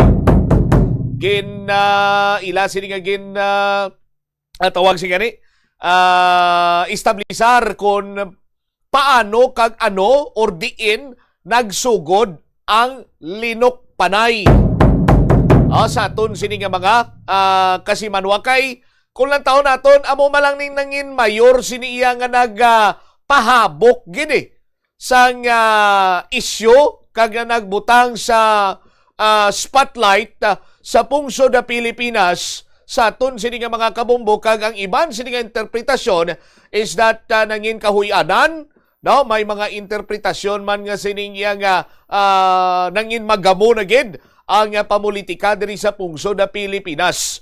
Now, luyag sini naton may baluan sa kay sinugin man bala naghalin ang unang lupok, ano ang nagkalinabo, no, sa aton sini nga mga kabombo. No, buligan kita sa pinaagi sini sa pagplastar naton sa pahayag sa ginpanigayon sining press conference ni Palace Secretary, Press Secretary Claire Castro together with NBI Director Matibag and Chief PNP Melencio Nartates. Are ang pag-establisar sa kundiin ginman una halin ang una nga lupok. Magandang araw, Malacanang Press Corps. Ito po ang ating pahayag patungkol sa pangyayari sa Senado kagabi. Mga bandang alas 4 ng hapon kahapon, May 13, nagsagawa ng live stream si Senator Bato de la Rosa sa kanyang official Facebook account na umunoy aarestuhin siya. Sinundan ito ng mensahe ni Office of the Sergeant at Arms, Retired Police Major General Mau Aplaska sa media na may aarestuhin sa Senado. Ilang minuto pagkatapos nito, ang mga tauhan ng OSAA ay may nakita umanong NBI agents sa property ng GSIS. Ang Senate ay umuukupa sa ilang bahagi ng GSIS property. Isang bridge ang nag-uugnay sa opisina ng GSIS at opisina ng Senado. Ang susi upang mabuksan ang pintuan mula sa Senate papunta sa bridge na konektado sa GSIS ay hawak ng OSAA o Senado. Si GM Wick Veloso ng GSIS ay humingi ng assistance sa NBI para masecure ang kanilang premises. Ito po ay pinasinayaan ni NBI Director Atty. Matibag.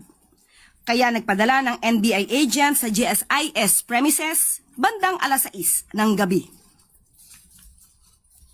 Pinagbagyan ito ng NBI at sa puntong ito gusto nating linawin. Una, walang assault na ginawa ang NBI agents sa Senado. At pangalawa, walang operasyon ang NBI o PNP na arestuhin si Senator Bato. Pero bago nito, noong nakita ng OSAA na mayroong NBI agent sa GSIS, katabi ng Blue Guard, nakita na agad na naka-gear up ang OSAA.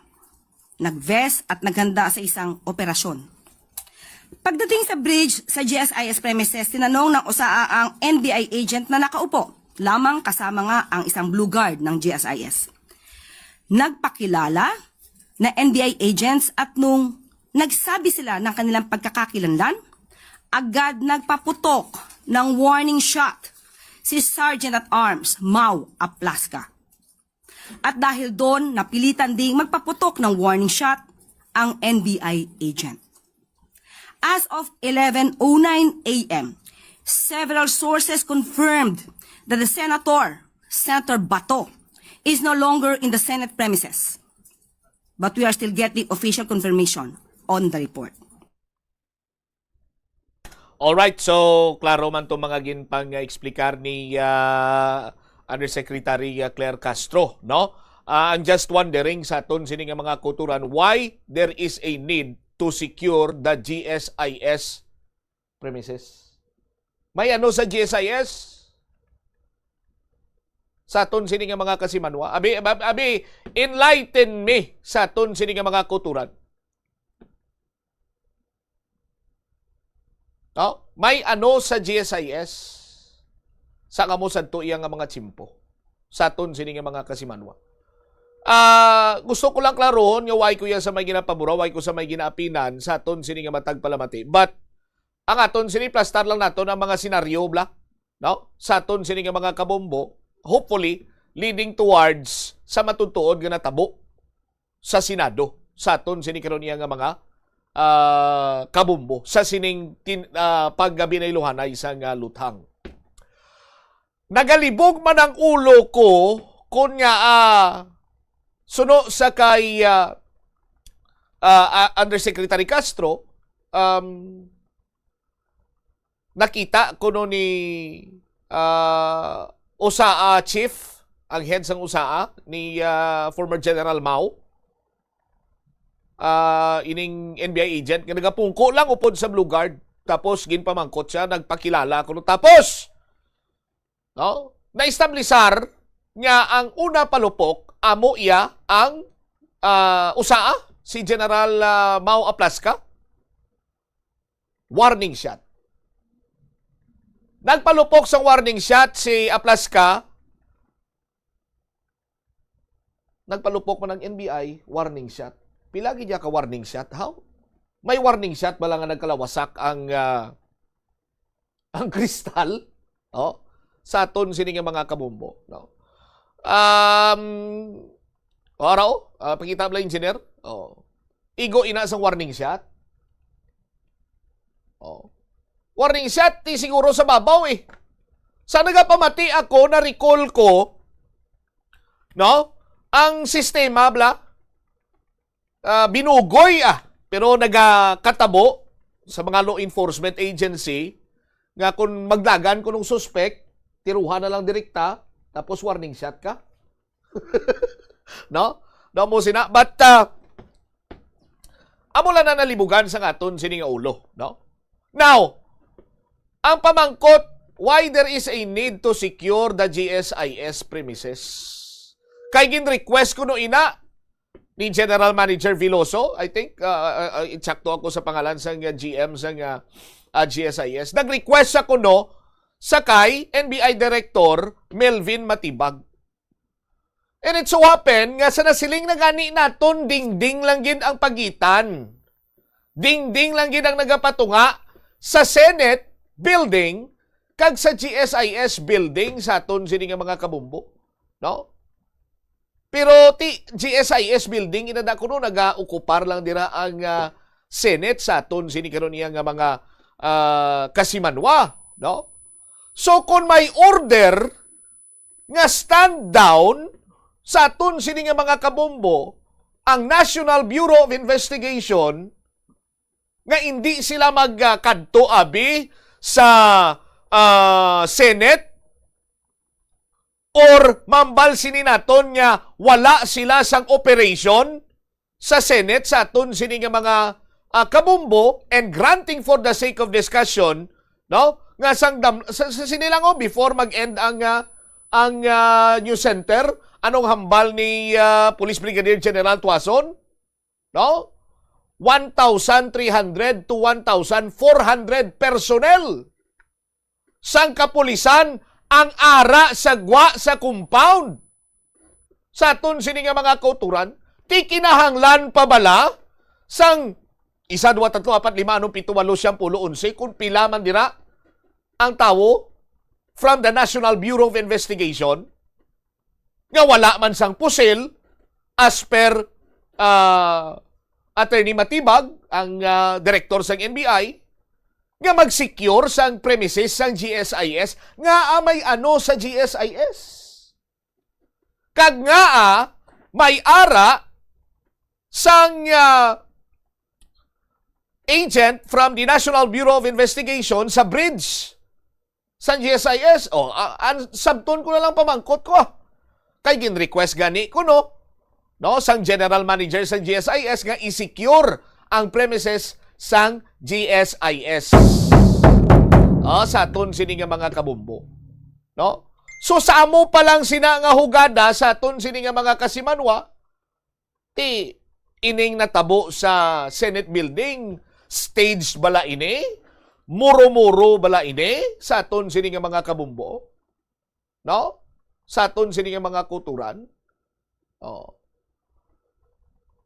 Tikon muro-muro, amo tong hambal sang pipila sini sa mga nagpabutyag sang ila sini opinion, sinya ti may kiniruhay, nga away may nadakpan haw.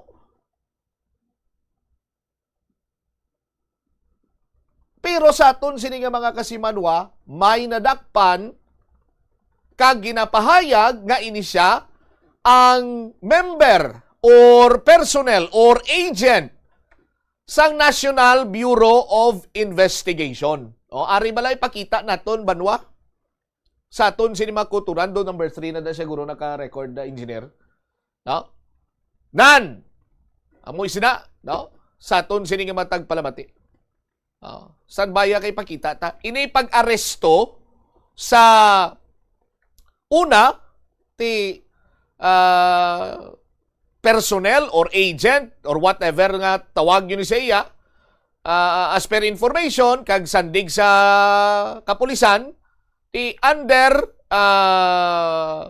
i-verify pa nila kung bala ini siya ang agent gidman sa National Bureau of Investigation. Pakita ta lang video.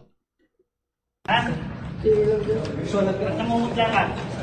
Saan mo tinapon ba rin mo? Pag may naharap ako dun, ha? Sa'yo lahat yun. Saan magagaling? May baril ka. Saan yun nakuha? May baril yan. Si-search namin, sir. Ha? Si-search namin yung area. Oh, so nasabat na ang palamangkutanon ti ang ginabasihan nga laban-laban muro-muro stage gid ini kay man may linok panay way sa may naristo. No? Ti ara may naristo na. Kag ginapahayag nga ini siya ang halin sa kampo sang National Bureau of Investigation subject for verification kag nakuhaan siya sang live ammunition.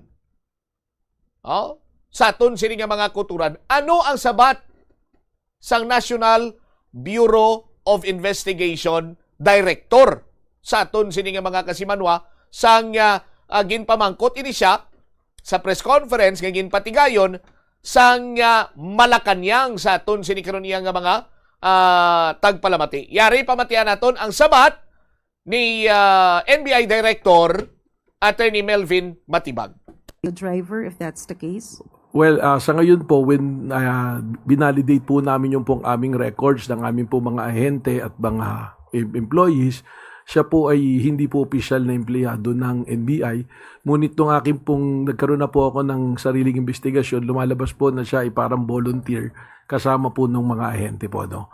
Doon po sa katanungan kung alaw humawak ng baril, yun po kasi yung nakita na naglalakad, pinahawak. Pero yung actual naman po na pangyayari, wala naman po siyang access po dun sa baril na hawak-hawak po niya. So, sir, sorry, panghuli na lang.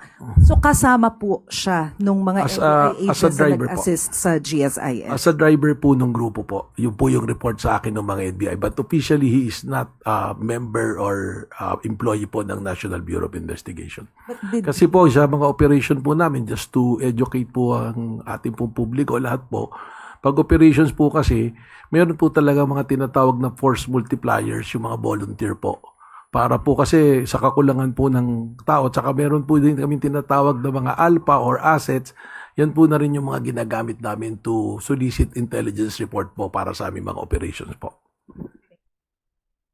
Alright, sa ton sini nga mga kabomboso, klaro man na to, hindi official ng employee, pero sa iya sini nga pag husisa pagenti volunteer gali sa aton sini karon iya nga mga kabombo.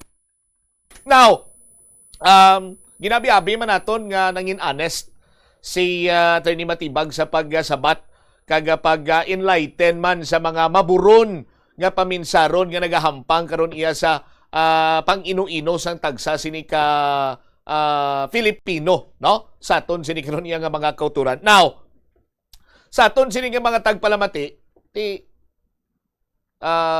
amo ni kung kaysa ang nagatugaman sang abuso bala. No? In fairness sa iban, low key, low profile, but wise siya sang access sa pusil, pero sang nagalakat-lakat, nakita, ginpauyatan siya sang pusil. Again! Sa aton sini nga matag palamati.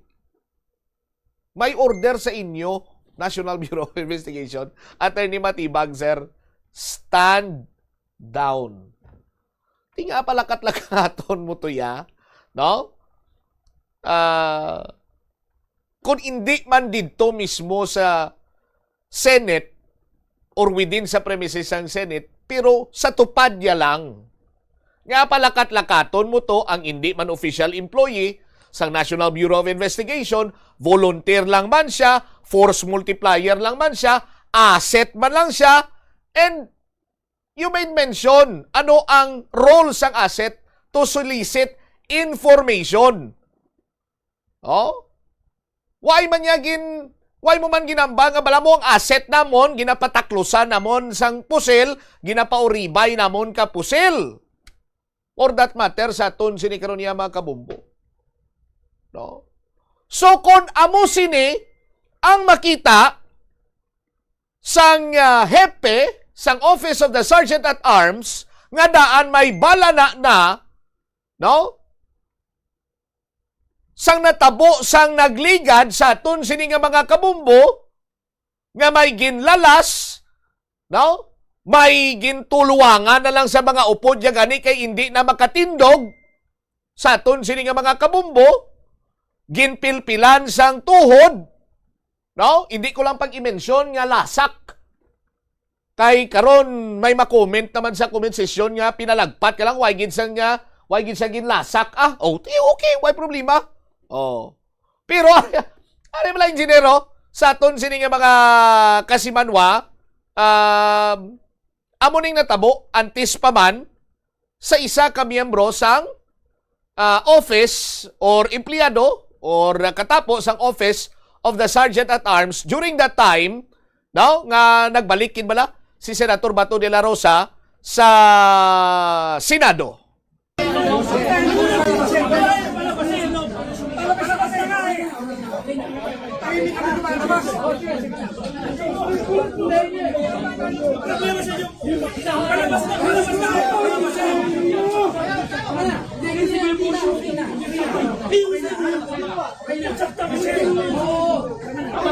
Oh, may nagawray yan, nakaputi ito. No?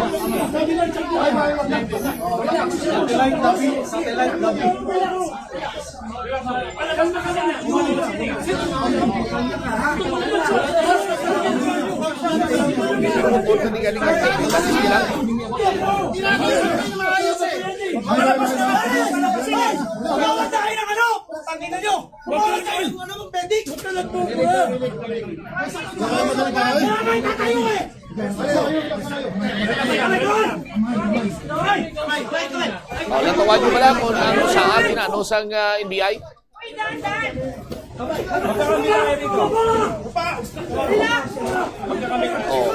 Natawa nyo pala kung posa na, engineer? Natawa nyo pala kung ano kaklase sa pagkagago-gago? Ginpatindog nila, anay kay natindog, hambalo naman nga dapa, ibalik anay gamay lang engineer. Oh. Dira ka portion. Okay, all right, sige.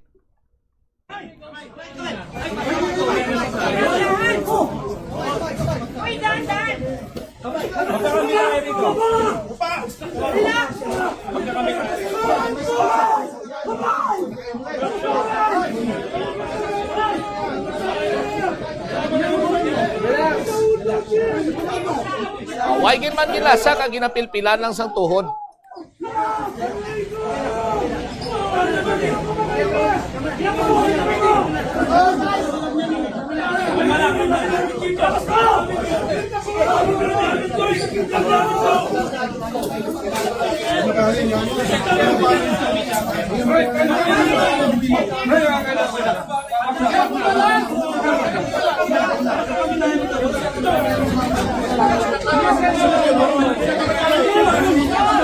Oh. All right. So, kon co-worker mo ni, siyempre traumatic ka tama para si mo eh. Di mahatag ka pa kitar, no? Inaya kaulingon ko lang opinion, but siguro sa aton sini nga mga kabumbo, instinct sa nga former general, mapauna pa siya. Sa aton sini matag palamati, that is why gati as established by or through the words of the Pala Secretary, ang siya Plaska, no? Ang bagong head sa Office of the Sergeant at Arms among una nagpalupok sang nakita niya kag na-identify niya nga NBI adtong sa bridge kuno nga nagapungko upod sa isa ka Blue Guard kag nagpakilala. Sa aton sini nga mga kabumbo. Now, mangkuton ta kabi muro-muro pa ni sa aton sini nga mga kuturan. No? Stage pa bala ini? Sa aton sini nga mga kasimanwa. Ina pa lamang kutanon sandig sa mga inyo na kitaan nga mga sitwasyon. Maybe may mga kulang pa ina nga mga maga-support pagid sa possible mas madalom pagid kag eventually may madugang pagid kamo mahibaluan sa aton sini nga mga kabumbo. No? Kag diri sa Bombo Radio magapangusisa pagid kita dugang tuhoy sini. Pero kung natawon ninyo sa aton sini nga mga kasimanwa, daw mabudlay patihan nga stage ini or gin muro-muro ini. Kung may plano gid man, basi kung lain ang plano to create a diversionary tactics, no? Para iyang in a way papalagyuhon si Senator Bato de la Rosa, of which nga amo na gani nang natabo sa aton sini nga mga kuturan. No? Kung si Bato kuno may right, si Bato may left man. Una nga ba nila nga fly high, Bato fly. Anyway, sa aton sini nga mga kabumbo, no? May salabton si Senator Bato de la Rosa, no? Nasubuan lang kita kay sa mga kasubong sini nga kay gayunan kung sitting official ka or impluwensyado ka nga sahi isang tawo, tuman gali kadamo sang pamaagi para lamang nga ma-evade nimo ang arrest nga ginatawag. Sa pinakasimple nga pulong, kung ordinaryo ka lamang nga tawo sa aton sini nga mga kabumbo, hapos lang gali si imo iya aristohon. No. Sad reality, posible pa nga mahimu-imuan ka sang senaryo, butang-butangan ka sang istorya, bisan waay ka iya sang sala, bisan inosente ka, mahapos ka lang pusasan. No? To the point nga kung mangin extreme ang sitwasyon, sarang ka pa babuyon sa mga tao sa gobyerno, no? Just like sa natabo sa member sang USAA, personnel nila, nga do kasubong baboy ang pamatyagan, nga hindi ko magamit sang term nga lasak, nga wrestling, amot yung tutuon, nga wrestling, no? Nga patindog nila, nagahapa ng tao, kay hindi kagwanta sang sa puti nila, pinabangon nila, anay kinagbangon, singgita naman nga dapa, tapos dusmugon para nga matumba liwat. Sa aton sini nga mga kabumbo, empleyado ni sang gobyerno, magbaton ka payslip yan gabarakang na daang tax dayon. Ang tax ni ginasweldo man sa mga trabahante sa gobyerno, tapos amhon ka lang sina. Sus Maria kagusip, kasakit paminsaron sa aton sini nga mga kuturan. Kagkasakit pagin paminsaron. Nga tikon ara ikaw sa poder, sarang nga mahimo sininimo ang tanan para lamang palagyuhan ang imo sini nga alatubangon. Nga nakumiter sininimo nga mga krimen or mga kaso no nga ginhampak batok sa imo. 29 minutos sa kaligad sa takna sining alauna. Pagbalik nato na Banwa. Ang sitwasyon naman diri sa bahin sa syudad sa Iloilo kainiton sila diri nato no. 45 subong aton sa heat index may posibilidad pa sini nga magsulusaka-saka pagani ini depende sa area sa aton sini karon nga mga kasimanwa. I-check man naton ang City Disaster Risk Reduction and Management Office. Ginapreparahan na ang posible epekto sa extreme heat diri sa syudad kag may pagpathag man diri karon ang meteorologist sa syudad kung nga naglabot sa tuman kainit ang subong iya nga tiyempo. Balikan tayo ni matapos ang pila ka importante nga mga pahanumdum.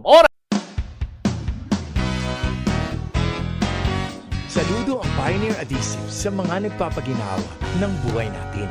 Ang laking ginhawa ng dulot nyo. Gumagaan ng buhay dahil sa inyo.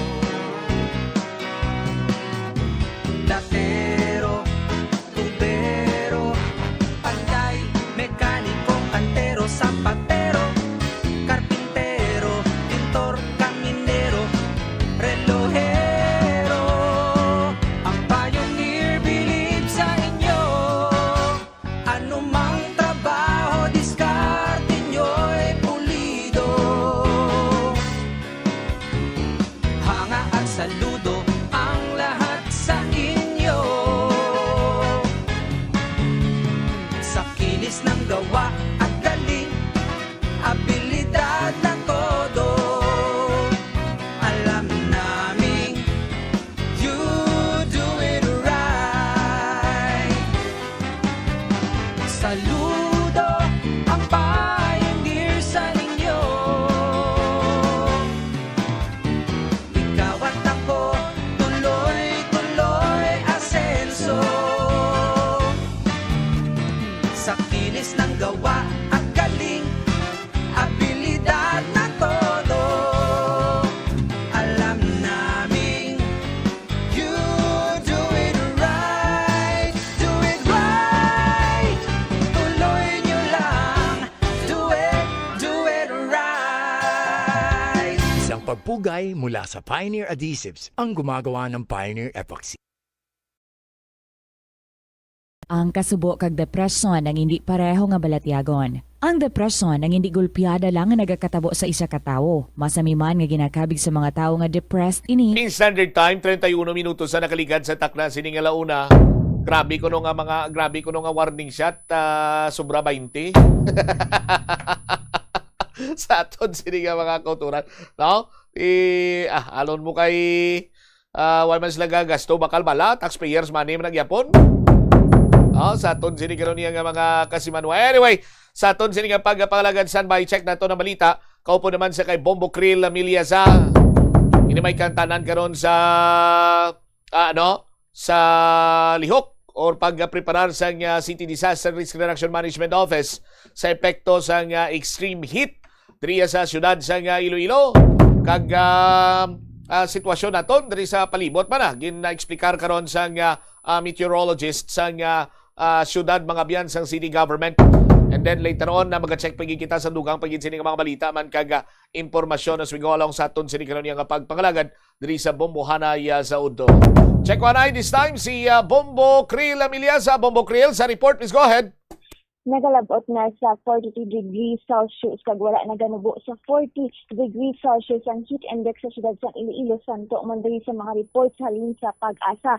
Bangod diri may ara na sa mga preparasyon ang Iloilo City Government sa mga epekto sang ining nabatyagan naton nga extreme heat kag ang ining mga preparasyon ginahimo sang aton diri nga mga city government para man sa pumuluyo kag komunidad diri sa syudad sa Iloilo. Suno kay Donna Magno ang head sa Iloilo City City Disaster Risk Reduction Management Office. Magluwas kuno diri sa pagpabasog sang public awareness campaign batok sa mainit na tiyempo kag mga peligro nga dala sini ginapabasog man diri nila ang paghatag sang impormasyon sa pagkinot sang tubig bangod nga ginalantaw nga mayara sang mga barangay sa syudad nga posible makabatsyag sang water shortage. Kag bangod diri ginpahayag ni Magno nga mayara naman kuno diri nga ginpain no nga funds si Iloilo City Mayor Isa Treñas in kaso gidman nga maglala ang problema sa tubig diri sa syudad sang Iloilo. Apang ginpahayag man kuno diri sang alkalde nga madamo man kuno ang naga-initiate nga maghatag diri sang libre nga tubig kung suriin amo ini ang gamiton agod nga pang ihatag or ibulig diri sa mga barangay sa syudad nga apektado man diri sa kakulangan sang mga tubig kay evaluate man nato no may some areas diri sa syudad nga may ara na sang iban nga nagabatsyag na gidman sang water shortage. So amo ini ang ginaplanuhan naman sa city government sa mga lihok nila nga pwede nila maobra kag amo na ang gina-monitor nila diri from time to time kay base wala na gidman kuno makuhaan especially sa mga barangay bala nga naga-depend lang diri sa ilaman nga mga bubol no ang mga ginakuhaan sa tubig. So amo ni nga ginalantaw nila nga isa ka mga lihok amo ang paglipain sa mga funds sa paggagasto man in kaso nga maduraan gid ini sila sang tubig. Kag ginapahayag niya no nga if maglala gid or magsige-sige gid ini init kang tiyempo kag madulaan gid sang tubig base gani kano magdeklarar sang state of calamity sa bahin sa nga kakulangan sang tubig diri sa syudad sang Iloilo. Pahayag pa niya nga dugang man diri sa plano sa nga city government amo ang emergency employment plan ilabi na diri sa mga ambulance vendors kay ginapahayag man diri nga sa katuman kainit nga ginabatsyag subong ang aton diri nga mga ambulance vendors pareho sang mga tricycad, mga tricycle no ang mga naga street vendors naton dira ginapahayag kano nga pwede hatagan diri sang mga extra income or mga assistance nga ginalantaw nga amo ini silang apektado bangod sa tuman kainit naganubo man kuno diri or naga-decrease ang ila diri nga mga kita rason man kuno nga naga-epekto ini sa kapigaduhon sang ila man diri nga pangabuhi. So muna ang isa diri man nga dugang nga plano sang gobyerno kag tigintahayag pa ni Ma'am Magno no nga ang ining epekto sa nga extreme heat sa aton is ang naga-interconnected kuno nga mga events kay kung mainit ang tiyempo nagaka-apektuhan man kuno ang economy naton diri as well as man ang mga kakitaan or ginakitaan diri sang mga individual no uko na publiko kag ginapahayag niya man diri bangod kuno diri sa urban island heat effect kay makita naton mostly no mga buildings na diri sa syudad sang Iloilo tama na gid kadamo naga high risk level or nagasaka sa high risk level ang init nga nabatsyagan naton diri sa syudad sang Iloilo. Kung tigintayag man niya isa man diri kagin himo nga lihok sang city government amo ang pagpatindog no sang ining aton nga cooling hub stations. Pero tigintahayag niya man diri nga immediate measures lamang ini no bangod nga kinahanglan gid ini or urgent nga kinahanglan sang public nga makahagan-hagan sang init nga ginabatsyagan apang mayara man kano diri sila sang tika nga ginahimo para naman sa long term solution sa mo ining pag-increase sa mga green spaces kag dugang nga pagtanom sang mga puno kay amo gid ini ang ginalantaw nga mas mahagan-hagan diri ang aton nga mga nabatsyagan diri no nga mga climate change mga pagtaas ang heat index sa mga masunod man abi nga buwan sa mga sunod nga tuig nga may ara na kita sang enough man nga mga puno diri. Sir pabatibalan naton ang naging pahayag ang head sang City Disaster Risk Reduction Management Office. Sa pag-asa ba lang sa mga forecast, di ba? Wala siya ganubo sa 40. Gapalo kita pila, pero 41, 42, 43. So, grabe gini nga init and to think nga with the developments ng city, damo ang mga infrastructures ba lang nga ginapatindog subong mga buildings. So, you can imagine the urban island heat effect. Bala na, nagkakatrap ang init bala sa mga infra nga ini. So, ang need to increase ang green spaces, mas naga-increase man kaya mo nang pwede makakombat sa grabe nga init. So in terms of levels ang risk, high ang aton niya ang level of risk no, when it comes to extreme heat. So that's why ang ginaayo naton pirmi sa mga partners naton sa public nga magbululigay kita. Ang si DARIMO, ang obra ginanamon pirmi is that we monitor no ang muning mga events and that we feed this back to the City Daram Council. Ang nami lang kay nag-organize man ang syudad sa ano ni siya gani crisis management na council. It all started with the issues ng energy crisis. So with the declaration of the World Meteorological Organization kag ni pag-asa nga like in mid-May, masugod na ang El Nino or until the end of the year nung na-experience gina siya naton. So nag-expand ang trabaho ni CMC naton or Crisis Management Council to cover ang issues ang extreme heat kag ang possibility of El Nino. Ano mga pwede naton obrahon sa subong gin-intensify sa city government no ang aton nga public awareness kag campaign. Kay down to the household level, ang gina-emphasize naton permis that maintindihan sang tanan ang peligro nga ginaatubang pag-abot sa extreme heat inaya grabe nga init. Tapos parisa no pa sang senaryo nga kung magka-El Nino kita meaning several months, 2 to 3 months na siya no way below normal ang aton nga rainfall. So ang senaryo nga wala kita tubig nga magamit sa naandan naton.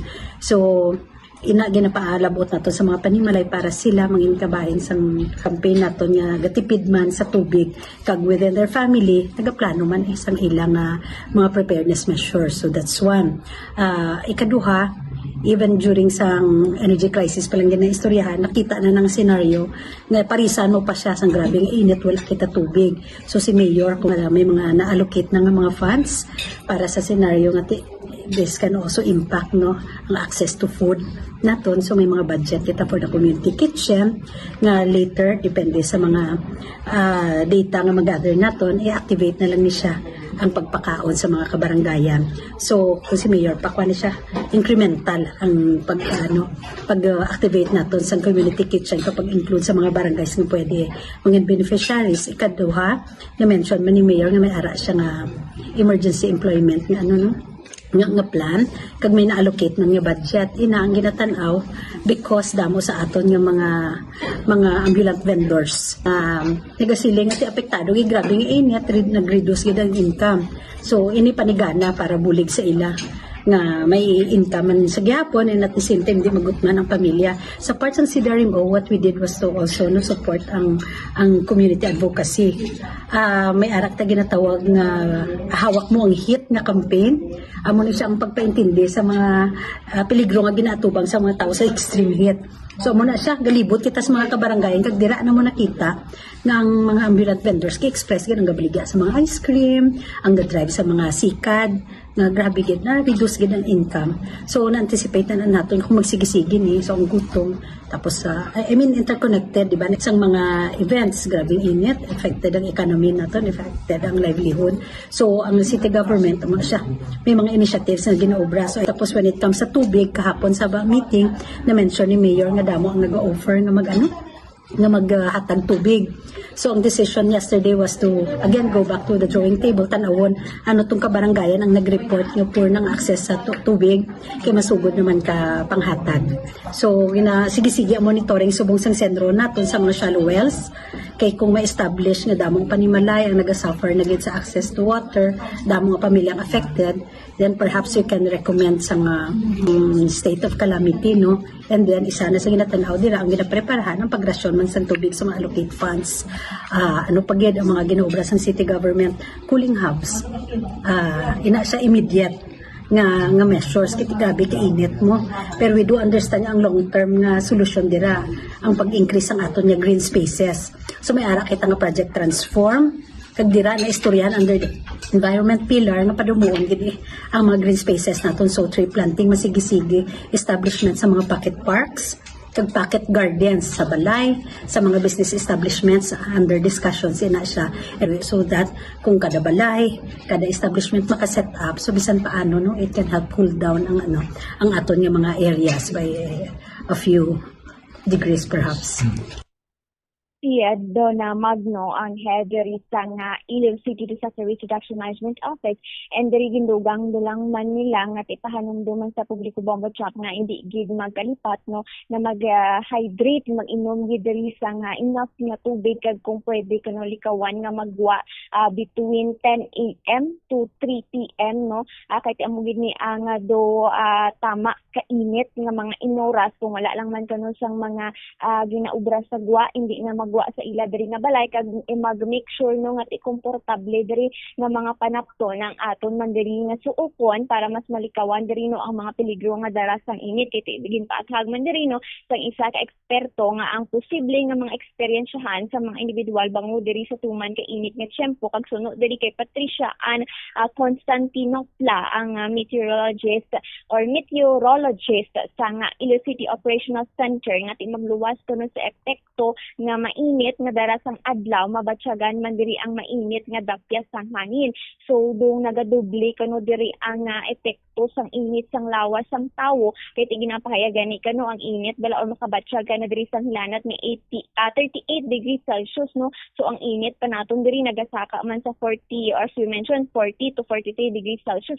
So hindi na siya manami nga epekto man sa lawas sang tawo kasi pahayag man niya kano kung matamaan kabulad sa init or sa idalan sa init ang isa ka tawo bisan sa sulod lamang sang 5 minutes nagaapekto na ini sa ila nga panit rason kuno nga amo nakisa nagakabatsa kita ri sa nga nagapalamula ang aton nga mga init sa muna ang ginapahayag diri nga as much as possible ngono nga likawan ang pagwa sa nga aton nga mga balay man abi o kung diin man diri nga pwede kita kapanilong kaga hindi na magahatag sa nga peligro sa lawas kay mostly kuno ang init nagahatag man diri sa nga aton nga mga peligro mentally, physically, kag emotionally, kamo na ang mga stress na ginabatsyagan man naton, epekto man kano inis ang init nga ginaatubang naton or nagkakabatsyagan these days no, kay ti amo niya ginalauman nga this May gid bulan sang bulan or may na bulan sang Mayo ang start gid nga nagataas na ang aton diri nga heat index. So yari pabatibala naton ang naging pahayag ni Patricia Ann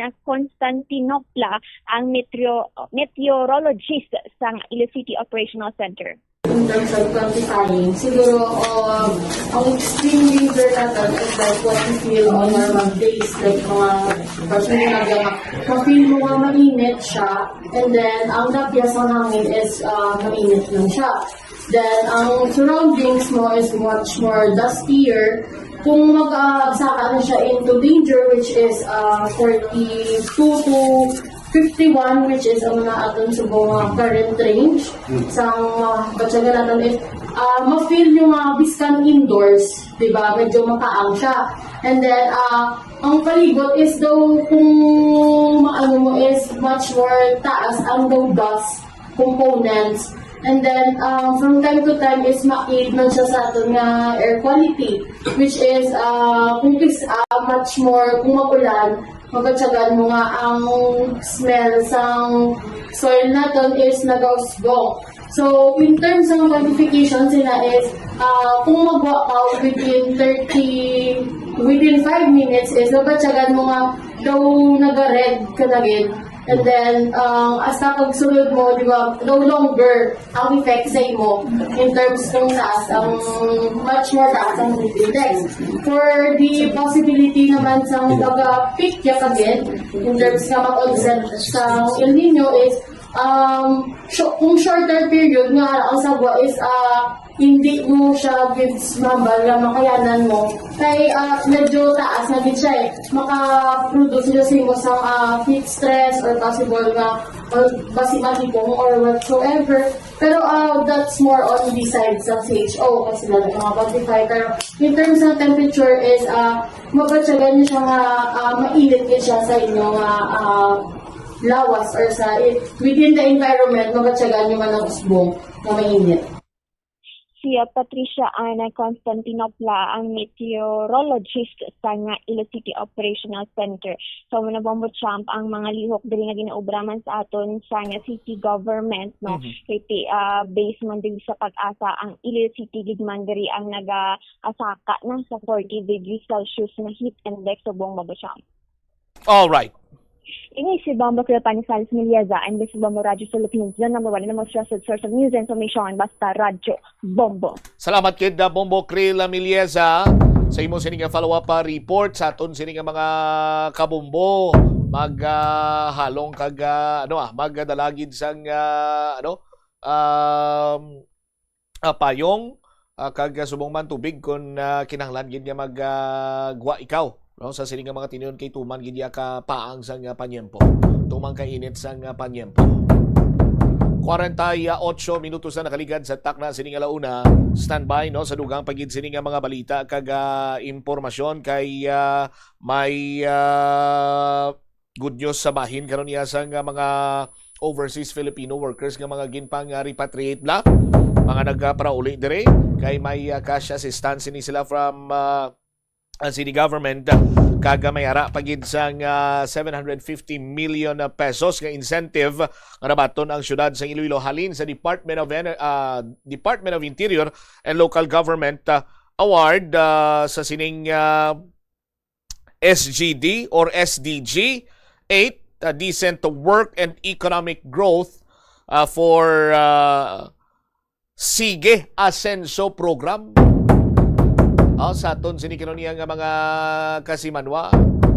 Standby kay makikita sa nga dugang pagin sining detalye diri kaupon man sa kay Ma'am Joy Gurzal ang spokesperson ni Mayor Inday Raisa Treñas. Ma'am Joy, good afternoon. Si Bombo Cham, live ikaw sa Bomboanay sa Udto. Bombo Cham, good afternoon. Good afternoon man sa aton nga mga pumuluyo diri sa syudad sang Iloilo. All right, pila ka bilog nga mga repatriates nga mga overseas sa Filipino workers ang ginatagan sang cash assistance sang city government, Ma'am Joy?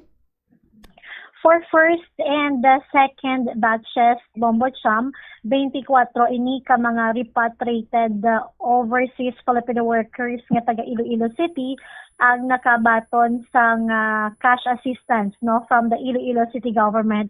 Subo nga aga 10,000 pesos ini nga cash ang ila sini nga nabaton sa 24 ka mga repatriated OFW.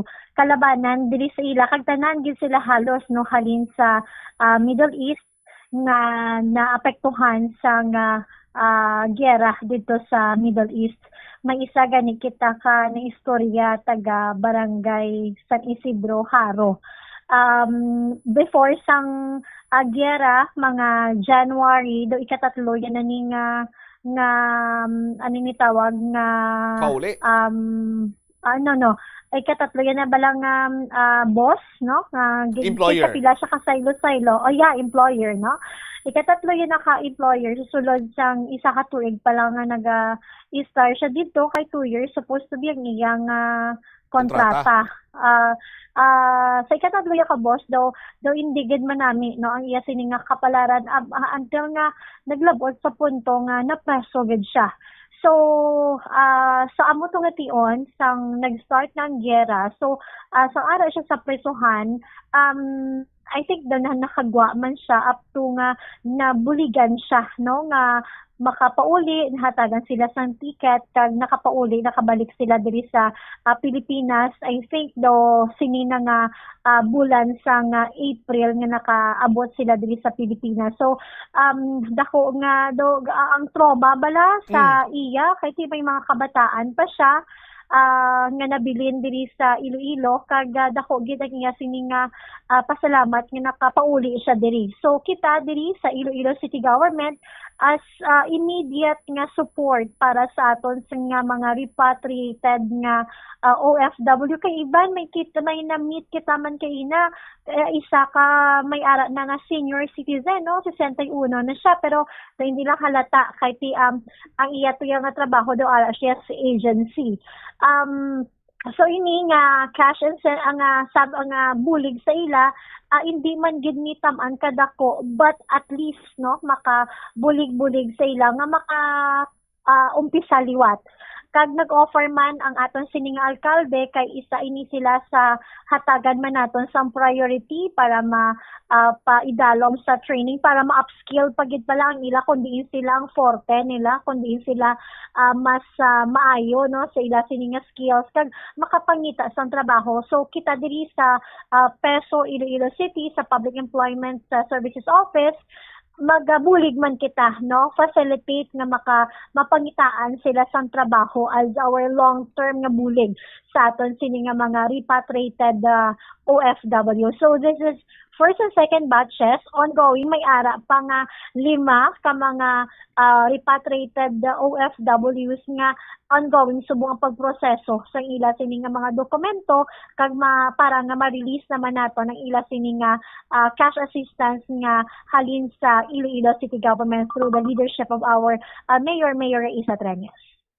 All right. So good news ini para sa mga kauturan naton, no, nga ti mambalgin man nato na Ma'am Joy nga nadulaan sang trabaho, bangod nga nagpuli ini sila kag ang paglaom kung tani nila makakita sang trabaho kag mayo-ayo nga sweldo nga that's why nga nagkanto sila sa Middle East, but unfortunately iban sila nakasalapo sa hindi mayo nga employer, dugangan pagid sang kinagamo, so no choice. Kunti magbalik diri sa bahin iya sang pungsod Pilipinas, particularly diri sa syudad sang Iloilo kag sa bulig sa city government why man sila gid na tam-an gid, and luyag kuman nga ilakip na lang ining 700 pila ni 75 million or 750 million. Yes. Nga award naton sa syudad. Oo, kagaina sang aga nagpirma sang Memorandum of Agreement between the DILG Regional Office 6 kag ang aton sining alkalde Mayor Isa Treñas regarding diri sa cash incentives, no, nga ginabaton sang Iloilo City Government matapos nga ang Iloilo City ginkilala sa aton sining inisyatibo, no, sa aton sining programa ang ining Sustainable Income Generation through Entrepreneurship or SIGI Ascenso program. Bali ini siya nga programa, Bombo Cham, this is a community-based livelihood opportunities, no. Ang may ara kita nga mga asosasyon na bala sa mga homeowners association naton, especially sa mga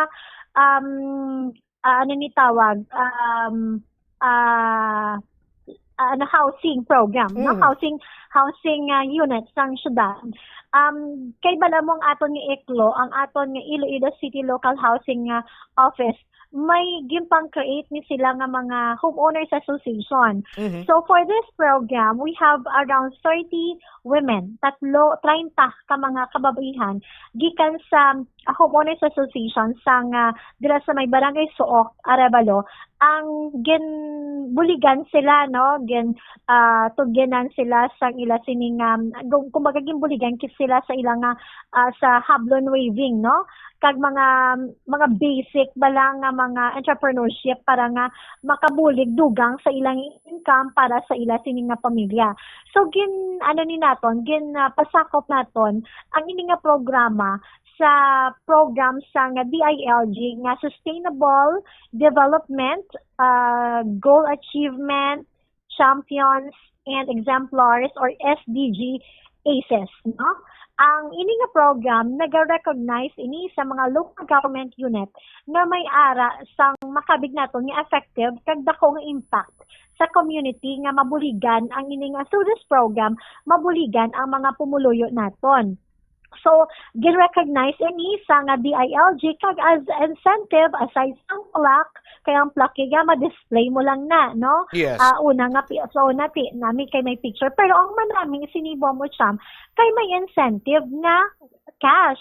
Dako ini nga bagay 750,000 nga cash incentive. So, ang ini nga incentive pagagamiton ini naton para sa pagpatindog or pag-establish naton sang weaving production facility diri sa Iloilo City para nga hindi lang to ang 30 ka mga kababaihan ang mabuligan naton kundi mapalapnag pagid naton ang mga opportunity sa aton sini nga mga pumuluyo at the same time ma-preserve naton ang hablon waving heritage, no, diri sa Iloilo City. So ka very nice gid ini siya nga program sa nga DILG nga ginapatuman kay ti kumbagado ma-motivate pagid bala kita, especially ang mga local government unit nga mag-initiate nga magpangita sa mga programa nga impactful, especially sa aton nga mga pumuluyo.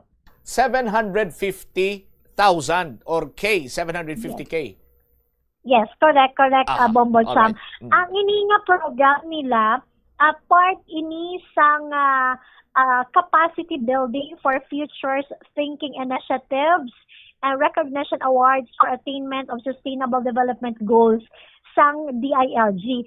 Actually, ang budget nga ni nga 20 million pesos, halin pa ni sa 2024 nga budget sa nga DILG as part man sang ilang Philippine Development Plan na from 2023 to 2028.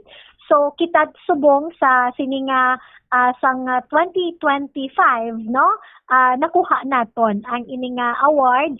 Aside pagisid na nakuha man naton ang SDG 11 no sa iBike ni bala Bombo Cham. Nakuha man na naton kay ang ining sustainable income generation through entrepreneurship or SIGE Ascenso program under ini siya sa SDG 8, decent work and economic growth, no? Lain naman ni siya nga kumbaga nga sustainable development goal ang nadag-an naton. So last year nakuha man na naton ang SDG 11 ang aton man sini nga program sa bisikleta, no? iBike sang last year Bombo Cham. All right. With this, Ma'am Joy, thank you so much sa sining mga good news kid, no, para sa aton sining mga kuturan sa bayan niya sang city government karon. Salamat, good afternoon. Salamat man, Bombo Cham. Ang iban nga mga good news bala naton, pwede kid makatutok man ang aton nga mga pumuluyo. May ara kita program dira sa inyo every Friday, no? Your City at Work para dugang pagid nga mga good news para sa aton nga mga pumuluyo. Salamat gid and good afternoon. There you have it, si Ma'am Joy Fantilaga Gurzal. Sa yaman sining paghatag sang dugang nga mga maayong balita para sa syudad sa Iloilo. Antes kita magtako pa si Platanta na kay ginpirmahan ni Senate President Alan Peter Cayetano ang articles of impeachment. Mamati kita sa aton sining mga kasimanwa. Including all annexes thereto, transmitted by the House of Representatives. Pursuant to Rule 1 of the Senate Rules of Procedure on Impeachment Trials, the Senate has taken proper order of the impeachment and shall immediately proceed to its consideration, consistent with its mandate under Article 11, Section 3 of the Constitution. The Secretariat has been directed to include the articles of impeachment in the calendar for ordinary business for referral to the impeachment court, which shall be convened on 18 May 2026, 3 p.m. or at the possible soonest time, absent any question on the rules and procedure related to the transmitted articles. The parties shall in due course be directed to appear before the Senate sitting as an impeachment court on a date to be determined subsequently. We trust the foregoing is in order. Thank you. Very truly yours, Alan Peter Cayetano, Senate President. Copy furnished the Honorable Zala D. Duterte, Vice President, Republic of the Philippines. So we'll send this. Pagka-send, we'll give you a copy. All right, so there you have it. May 18 mag-convene sa aton sining mga kasimanwa or the soonest possible time, no, para iya sa aton sining mga kabombo sa pag-umpisa sa nga impeachment trial. Standby no sa aton sining kanon nga mga kabombo sa dugang pagid sining mga informasyon sa latest update man na may kantanan sa sining impeachment karon batok sa kay Vice President Sara Duterte. Pila pa lang kadlaw si Senator Alan Peter Cayetano nga nag-Senate President, sako-sako na siya subong, no?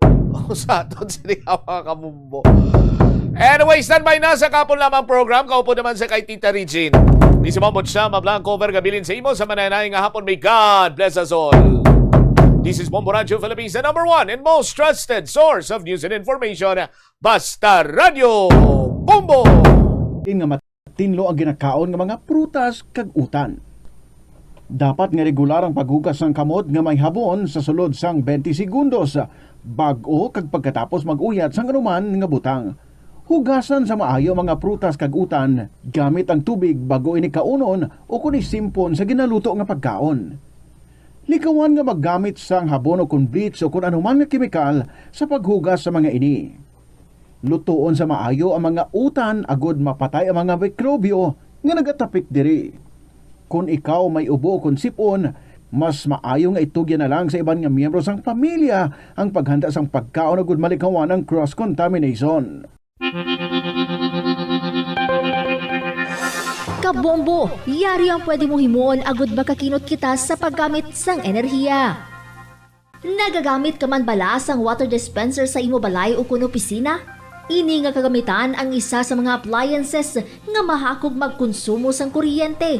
Ang paggamit sang dispenser nga may capacity nga 630 watts ang mahimo makadugang sang tubtub sa 600 pesos sa imo electric bill.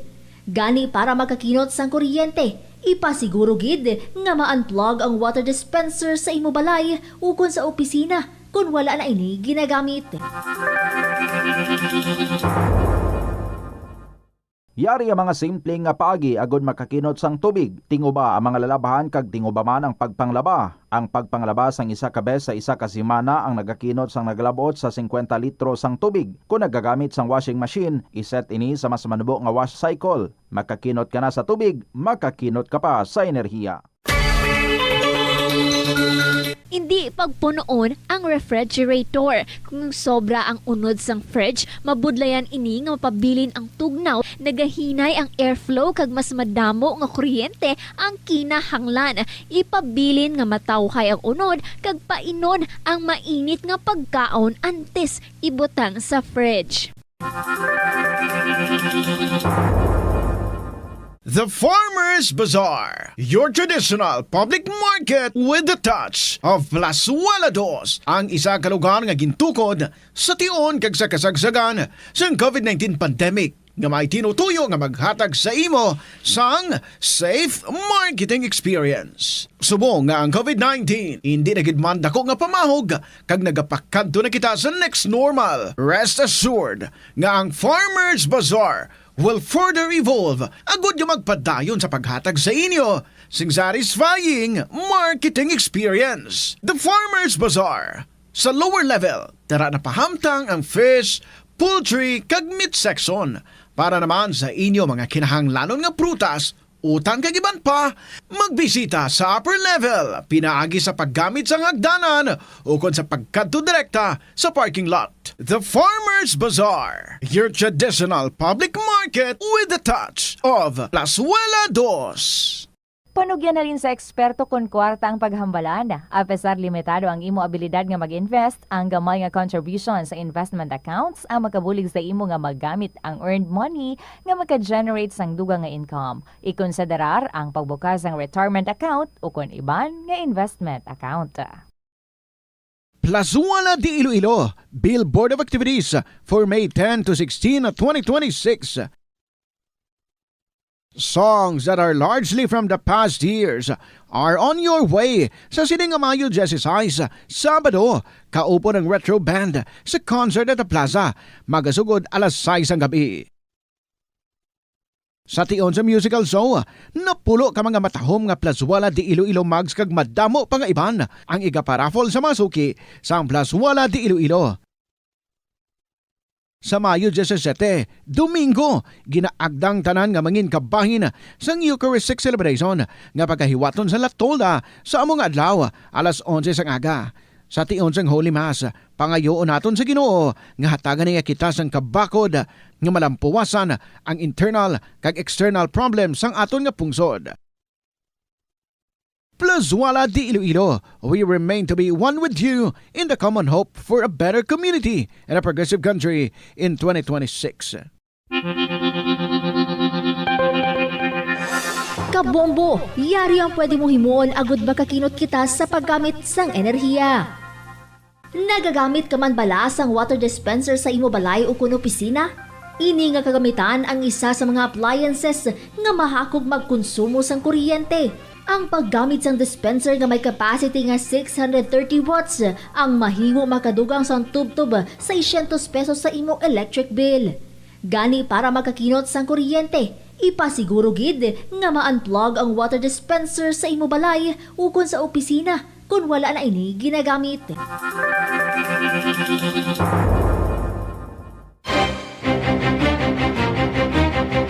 problema sa susunod, ipabombo! Korupsyon sa gobyerno, ipabombo! Kakulang sang serbisyo sa matalatapan sang gobyerno, ipabombo! Inhustisya kag hindi patas nga pagtrato, ipabombo! Ipabombo!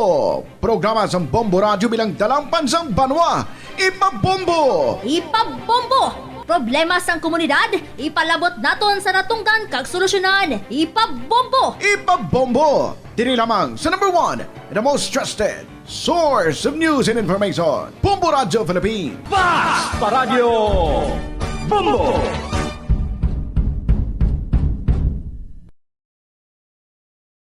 Hambalan, apesar limitado ang imo abilidad nga mag-invest, ang gamay nga contribution sa investment accounts ang makabulig sa imo nga maggamit ang earned money nga maka-generate sang dugang nga income. Ikonsiderar ang pagbukas ng retirement account o kung iban nga investment account.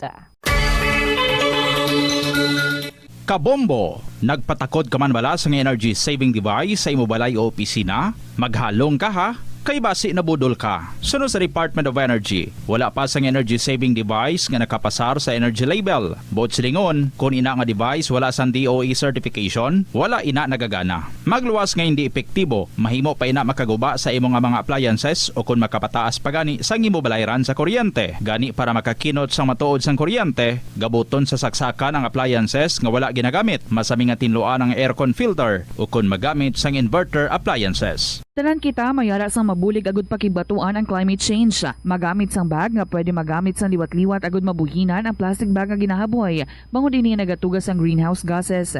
Ikaduha, hindi masumi magamit sang computer. Kung 4 ka oras lamang sa isa ka adlaw ang imo nga paggamit sang computer, makabuhing ka na sang carbon dioxide emission nga 83%. Ikatatlo, kung malapit man lang imo nga kaladuan, mas maayo nga maglakat o kung magsakay na lang sa bike. Magluwas sa makakinot ka na, mabuhinan pang polusyon nga nagatugas ang climate change.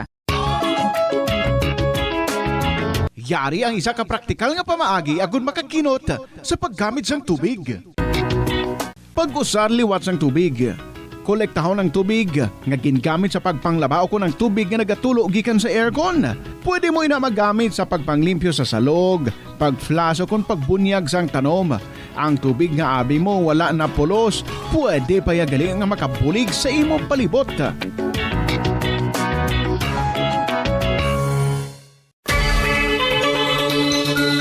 Limitahan ang pag-charge sang devices. Hindi pagpabayaan nga naka-plug ang phone, laptop o kung tablet kung puno na ang battery.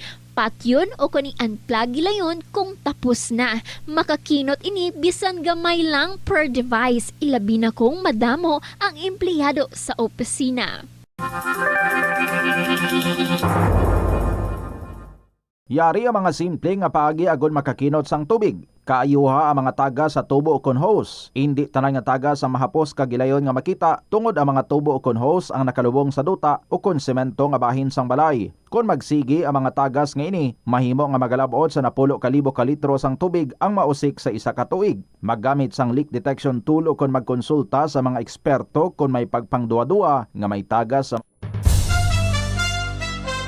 Ito ang Bombo Radio Philippines. Fully digitalized. Numero 1 sa balita, komentaryo, drama at serbisyo publiko. Bombo Radio Philippines. Bombo Radio Philippines. Unmatched. Number 1 and most trusted source of news and information. Bas Paradyo Bombo! Mayong hapon gate sa inyo tanan mga kabombo. Ini si Tita Regine. Ang aton nga oras, it's 11 minutes after 2 o'clock. But this time, i-turn over naton dito sa may Bombo News Center ang pagtutok naton sa pagpirma na ni Senate President Peter Alan Cayetano sa pag-proceed sa impeachment hearing sa Senado batok sa kay VP Sara Duterte. Bombo News Center, please come in.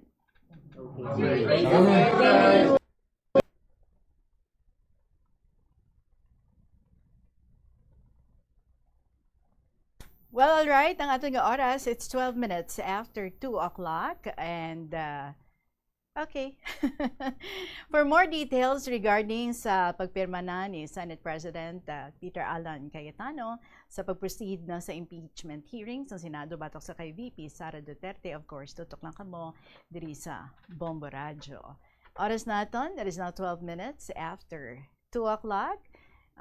Anytime mag-suludiwat ang Bombo News Center. And let's try it this time. Lahat ng kausap ko in public, yung kantsawan sa floor. Tapos yung kausap kong isa kanina na nagbigay siya ng dalawang pangalan, dalawang senador, na kaibigan ko pareho. So sinabi ko sa kanya, hindi ko na masabi tuloy yung pangalan. Sabi ko sa kanya, pakisabi, kung gusto nyo, sama ako. Tapos sumama na siya. Natawa lang siya. Pero yung pagkausap sa mga kasama niyo, sir, ay para pumunta sa kanila sa kabilang bakod. Yun nga, kaya kami hindi Well, alright mga kabombo, check natin later on ha, para nga mas klaro ang aton nga mabatian sa pagtutok naton sa pagpirma na ni Senate President Peter Alan Cayetano. Mag-proceed na ang Senado sa pag-hear sa impeachment case battle sa kay VP Sara Duterte on May 18. For more details of that, well, tutok lang gid, mga kabombo. For the meantime, proceed anay kita diri sa kahapon lamang program. Tagay lang ako signal, partner, if ready na, dito ang Bombo News Center. For the meantime, I'd like to welcome everyone sa kahapon lamang program on a Thursday. This is Tita Regine. Here's our song para sa inyo from Henry Alburo. Ang pangarap mo'y naghihintay sa'yo.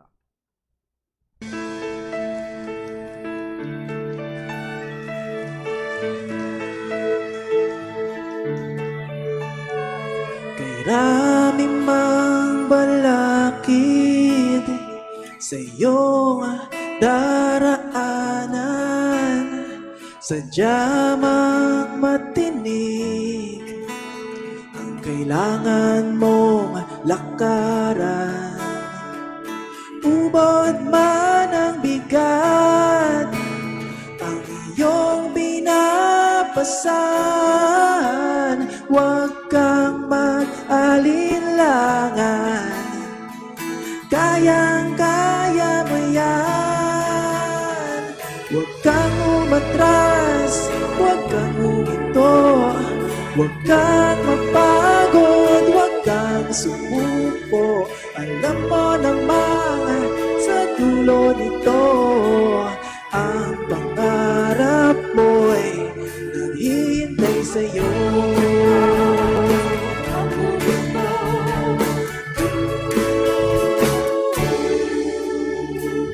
Kay hirap mang abutin ang nais mong marating, malalim man ang suliraning kailangan mong tawirin.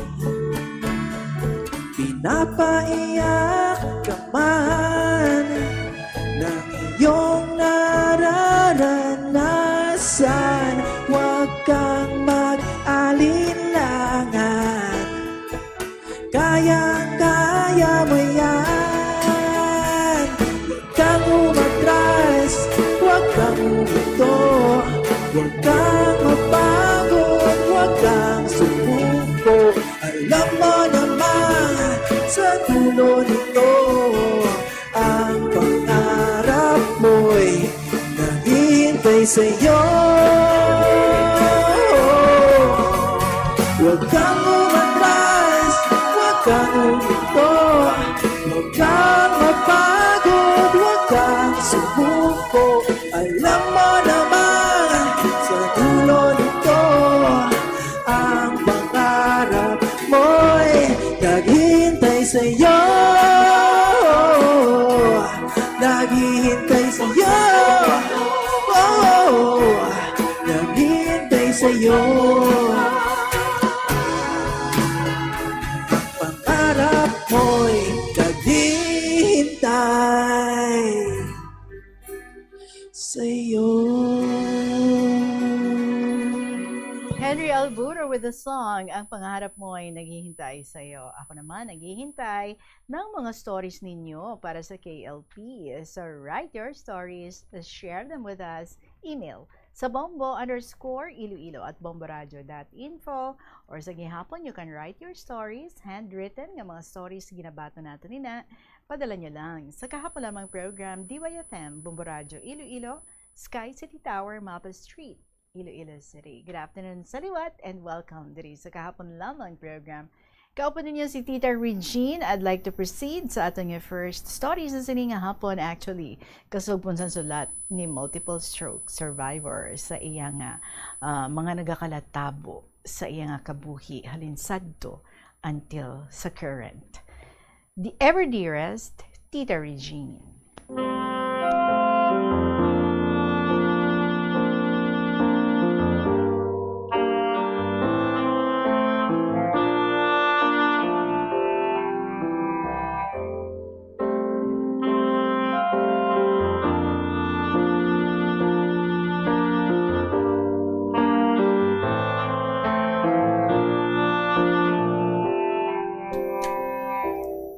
Maayong hapon sa liwat sa imo Tita Regine, sa staff sa Bombo Radyo, kag sa matagpalamati sa imo matahom ka nagahatag sang inspirasyon nga programa, ang kahapon lamang program.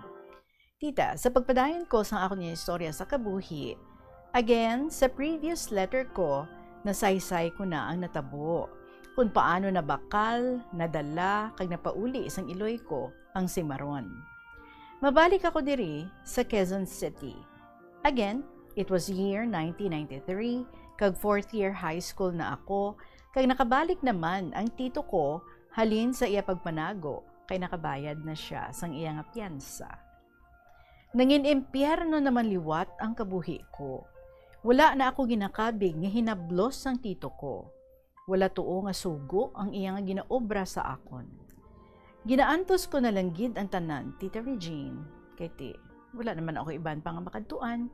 Kag isa pa, ang ginapensar ko na lang, wala naman lang ini maisa ka tuig, makatapos na ako.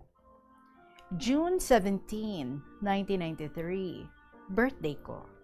Kag in-invite ko ang iban ko nga mga classmates nga close sa akon, kay may gamay ako nga handa sa balay.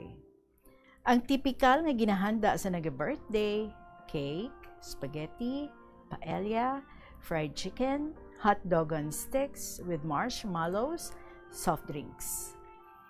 May ginhimo naman liwat ang tito ko sa mga classmates ko, tita. Nagsaka kami sang iban ko mga classmates kay may balcony ang apartment. Ang iban nga nabilin sa idalom nga nagakaon pa, ang ginhimo gali isang tito ko sa mga classmates ko nga nagakaon sa idalom, ginpangkuha niya ang platito nga may slice sang cake, kaginbutang sa ref. Nahibalaan ko na lang ina, sang sunod nga adlaw, nga ginsugid sa akon sa mga classmates ko, ang ginobra sang tito ko. Nahuya ako sa mga classmates ko, para sa tito ko, tita. Abi ko gid sang una, ang amay ko na ang may malain nga batasan. Pero ari gali sa Quezon City, ang mas nangin kalbaryo ko. Ang malain pa, hindi ko naman ini amay, tiyo ko lang ini siya. Isa ka adlaw, ang kasilingan namon sa apartment, nagbakal sang motorsiklo nga ilagamiton para pang-deliver sa mga soft drinks kay ti may tiyanggi sila. Kay since close naman kami sang kasilingan namon, ako ang ginpa-break-in nila sang motor. Hambal nila, ako lang anay ang magamit, hasta matapos ko ang break-in period o kung total of 1,000 kilometers. Tinalipay ako, tita, kay makamotor ako, kag makalagaw. Hambal sang tito ko, tara, gala tayo. Punta tayo doon sa Fairview, sa Santa Lucia, sa bahay ng lolo mo Dado, kapatid ng lolo mo. Hugali, Tita Regine, sang 1993, wala pa ako sang driver's license, kag helmet. Pero sang time nga to, hindi pa man hugot ang LTO sa mga naga-drive nga wala helmet. Pero one time nga naga-drive kami sang tito ko along EDSA Balintawak, na timingan nga may nakasunod sa amon nga highway patrol group. Nagakuba-kuba ang dughan ko, kay sang ginwangwangan kami para magpabinit, ang tito ko na lang ang nakig-istorya. Wala ko mabatian ang ila istoryahanay, pero ang nakita ko lang, nagduhol sang 50 pesos ang tito ko sa pulis, para lang buyan kami.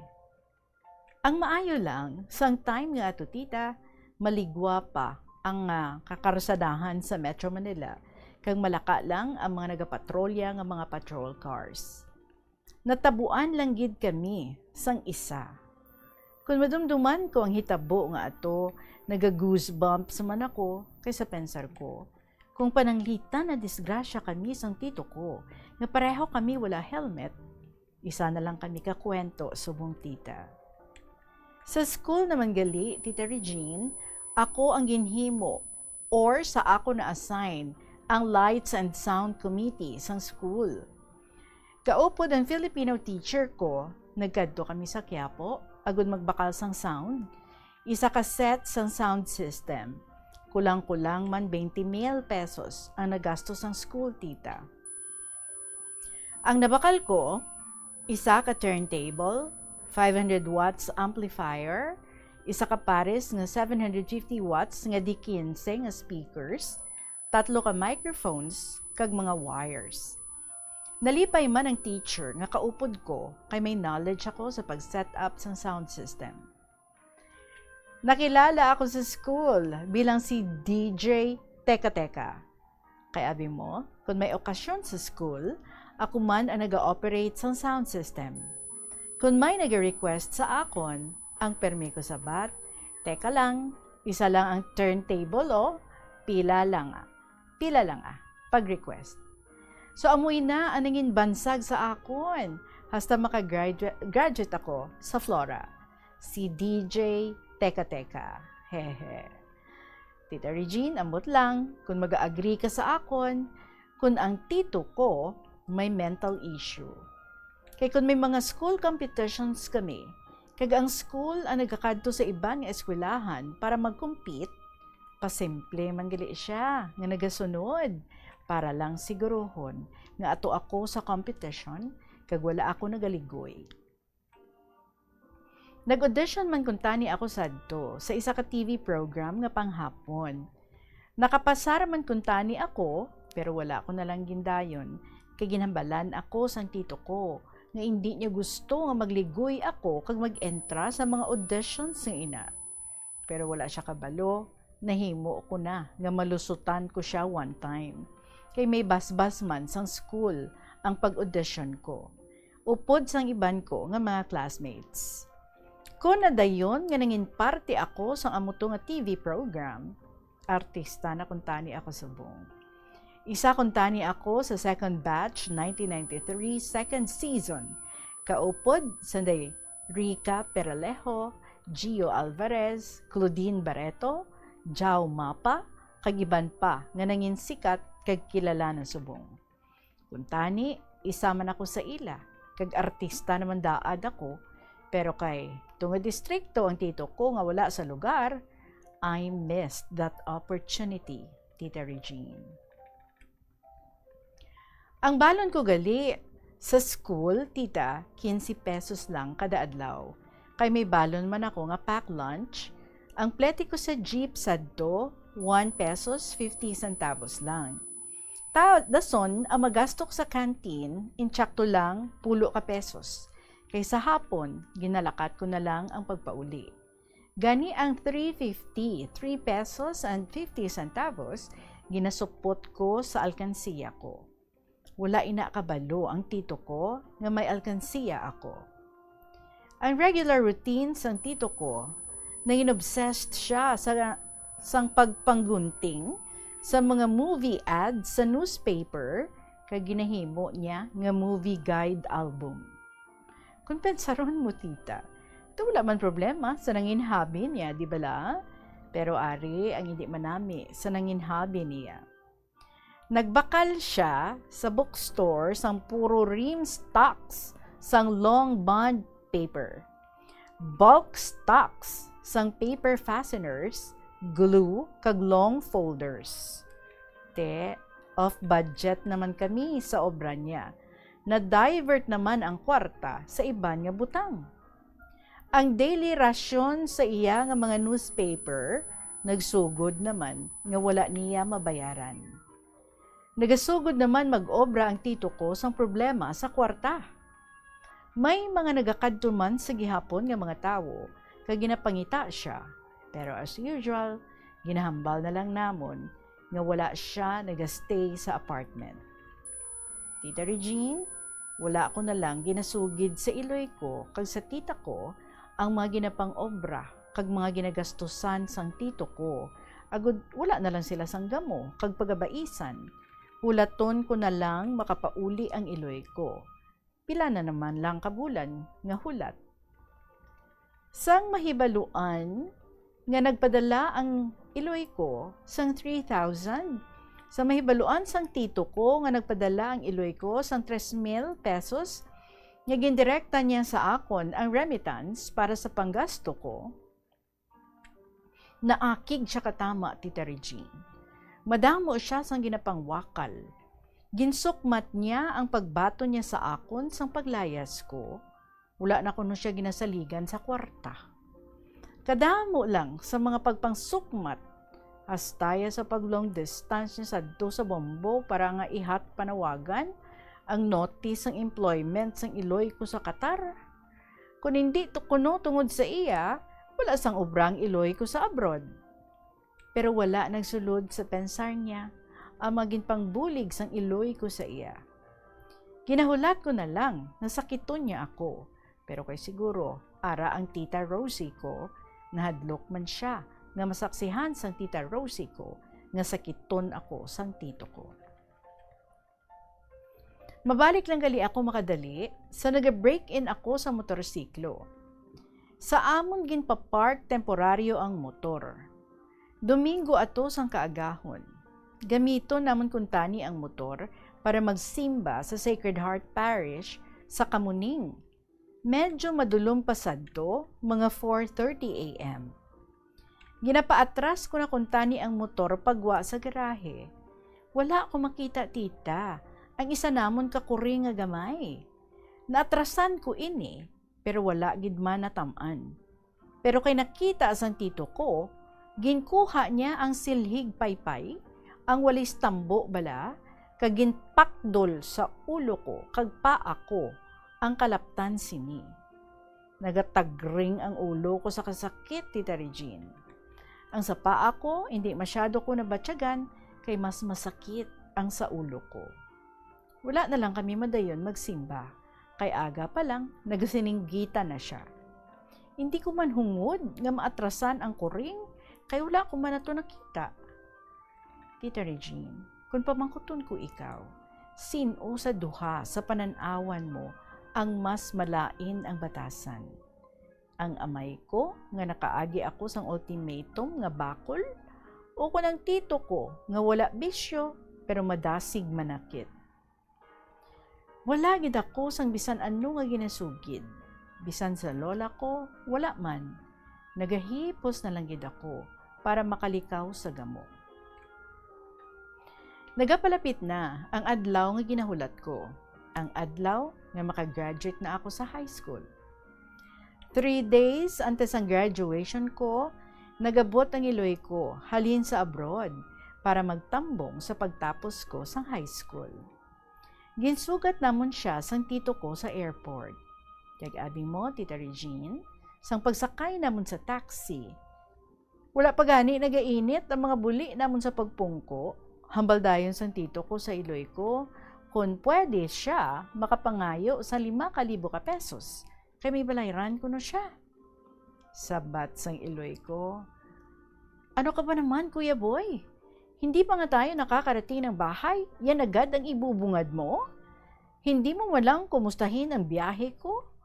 Wala pa nga akong perang peso dito, hindi pa ako nakakapagpapalit ng dollar? Grabe ka naman. Kararating ko lang, problema na agad sinasalubong mo sa akin. Umuwi ako para sa mga anak ko, hindi para sa panibago mong problema na ginawa. Ano gusto mo? Dito tayo magtatalo? Nakakahiya sa taxi driver, oh?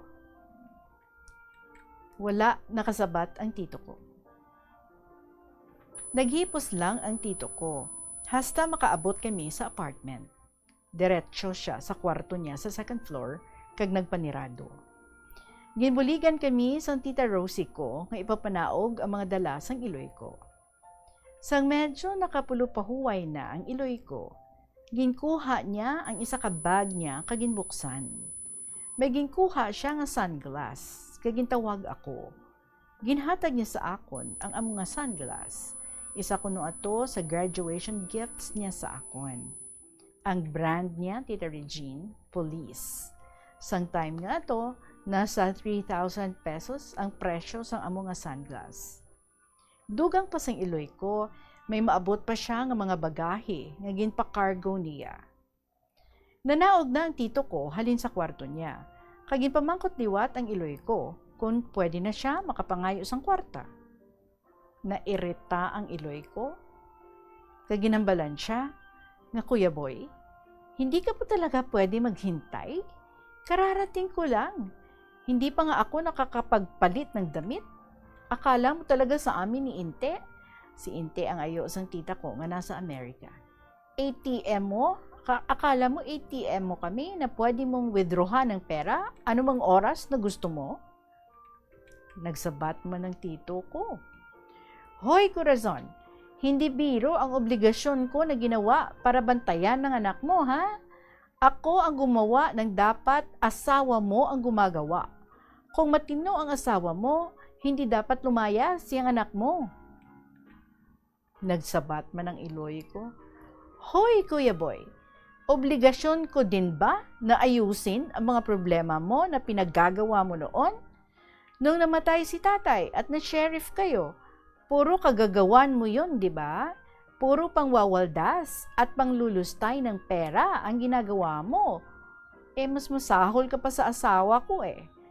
Oo, demonyo yun, kaya nalalasing. Kapag nalalasing, ikaw, wala kang ambisyo, kaya alam mo ang mga pinagagawa mo. Ilang warrant yung dumating sa'yo? Binata ka nga, pero ang lakas mo gumastos. Mabuti talagang hindi ka nakapag-asawa, kundi gutom ang aabuti ng pamilya mo sa'yo. Huwag kang panira ng araw.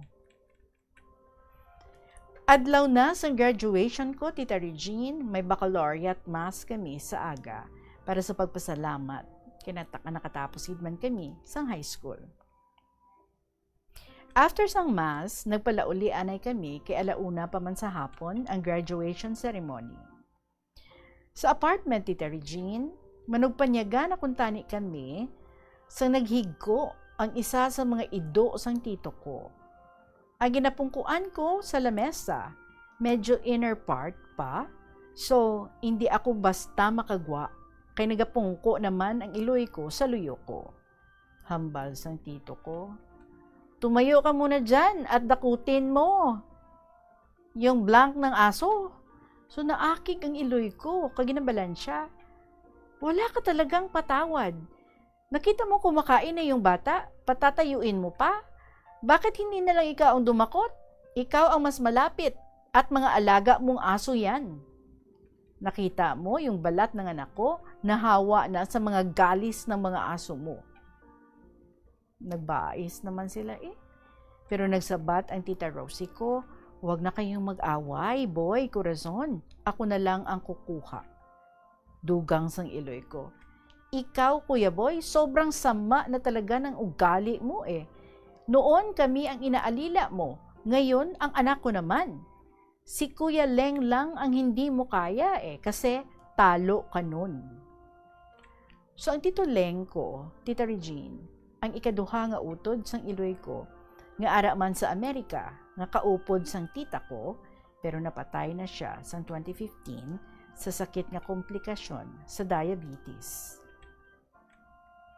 Graduation ceremony na namon sa school, kag nakita ko kung nabatyagan ang kalipay sang iloy ko, kay nakapatapos na siya sang iya nga bata sa high school.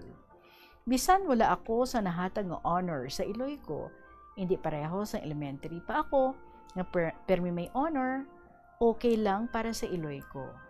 Ang importante, nakatapos ako, kag hindi repeater. Hambal niya, ang importante, walang isang taon na nasayang sa pag-aaral mo. College naman, ang kinahanglan niya i-prepare. Tita Regine, again, diri ko naman anay ipos liwat ang istorya ko sa kabuhi, Pasensya ka na gid ha, kung tama ka lawig. Kanangin series ang pagsulat ko sa imo. Gusto ko lang ma-share sa detalyado ang mga nagkalatabo sa kabuhi ko. Ambot kung pwede ni Ayhan, hatagan sang kabuhi sa Drama Center sang Bombo. Lubos gid ako nga nagapasalamat, Tita Regine, sa malawig mo nga pasensya sa pagbasa sa mga sulat ko. Kani sa liwat, madamo nga salamat ang matinahuron, multiple stroke survivor.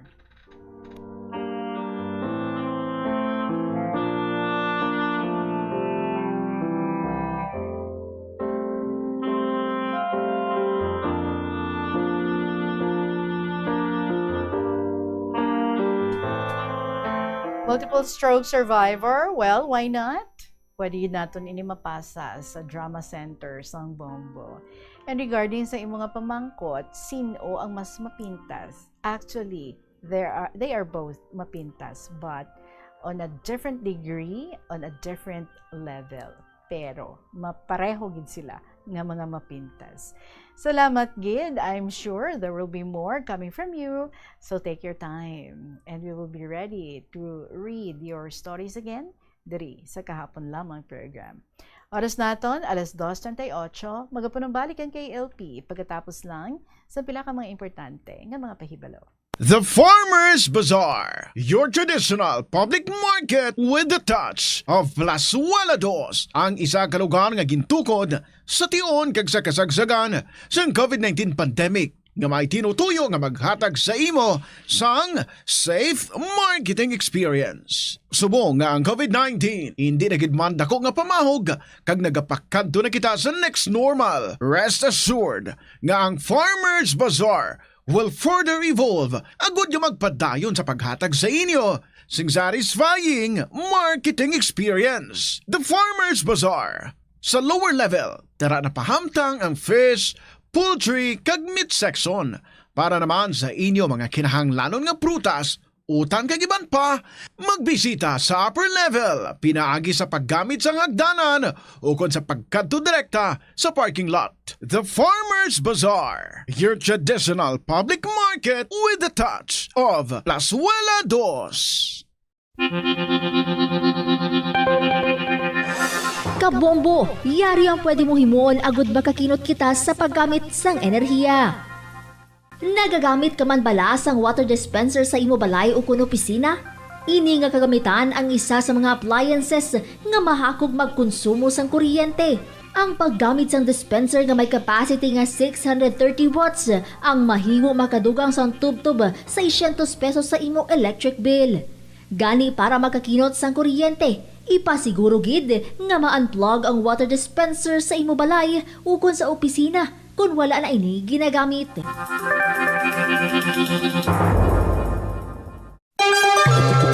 Yari ang isa ka praktikal nga paagi agud makakinot sang tubig. Magtanom sa mga native kon drought resistant nga mga tanom, kang isang kahoy, bulak o kon bisan hilamon nga natural nga nagatubo sa inyo lugar. Ang mga tanom nga ini ang naka-adapt na sa lokal nga klima, ulan kag duta, gani hindi na kinahanglan sang tuman kadamo nga tubig, agud bunyagan sila. Ang mga native nga tanom ang mas praktikal kung ipaanggit sa imported o kung high maintenance species. Makakinot ka na sa tubig pang bunyag, mas mapataho mo pa ang palibot.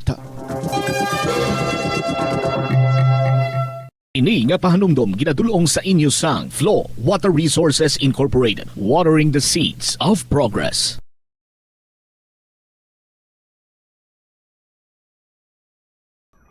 Next story natin is from Ningne sa Lambunaw. Dear Tita Regine.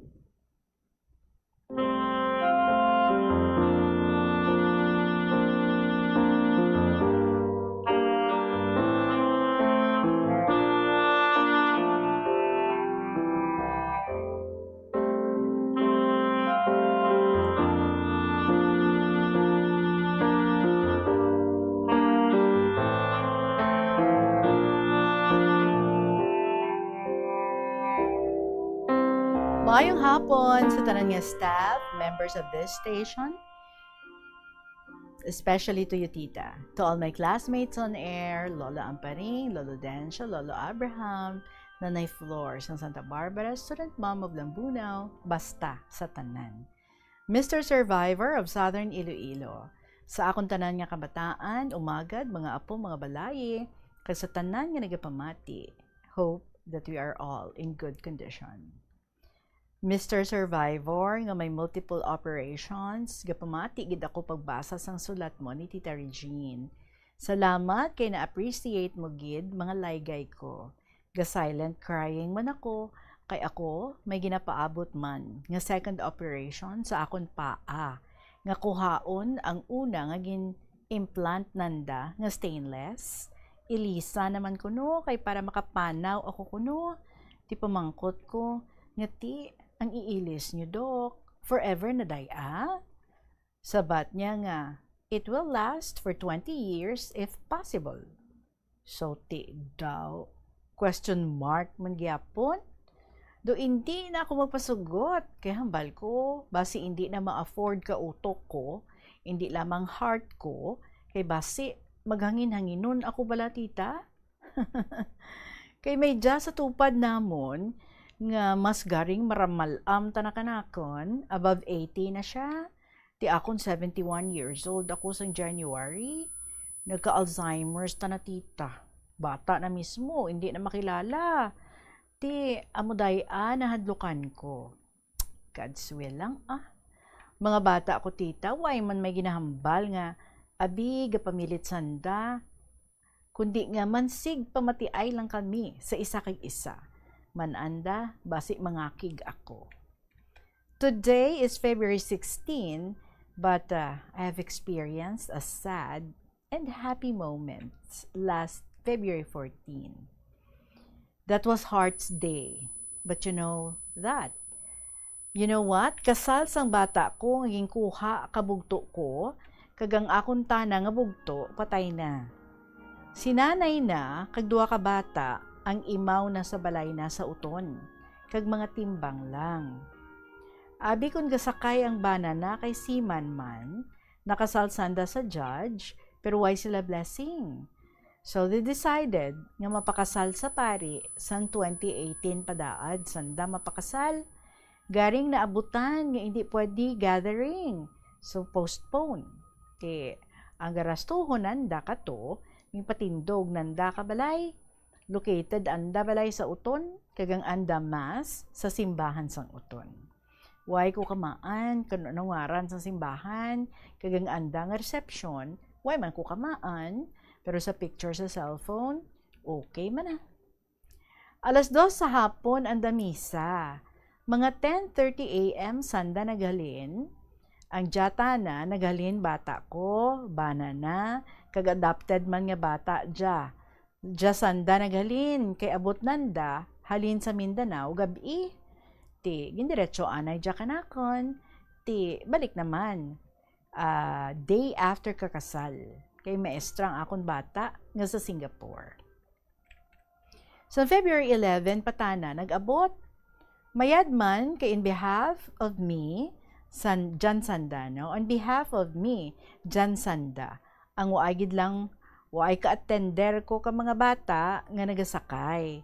Nagasakay tulad, pero grabe, support ka anda mga asawa. Sa sulod kaisip ko, kag baratsagon, happy family man gali kami. Full support gid anda mga utod, kag sister-in-law. Chat sang bata ko ngaging kasal, grabe kahugpong, kag full support mga utod, kag pamilya namon. Thank you, Lord. Lord Jesus, nga natigayon sang matawhay. God bless gid. Ang bata ko, dira sa isa ka hospital sa Iloilo City, naga-duty, bali nurse. Mayada nga ring bearer, bata na nga subang, kag flower girl ang ikaduhana.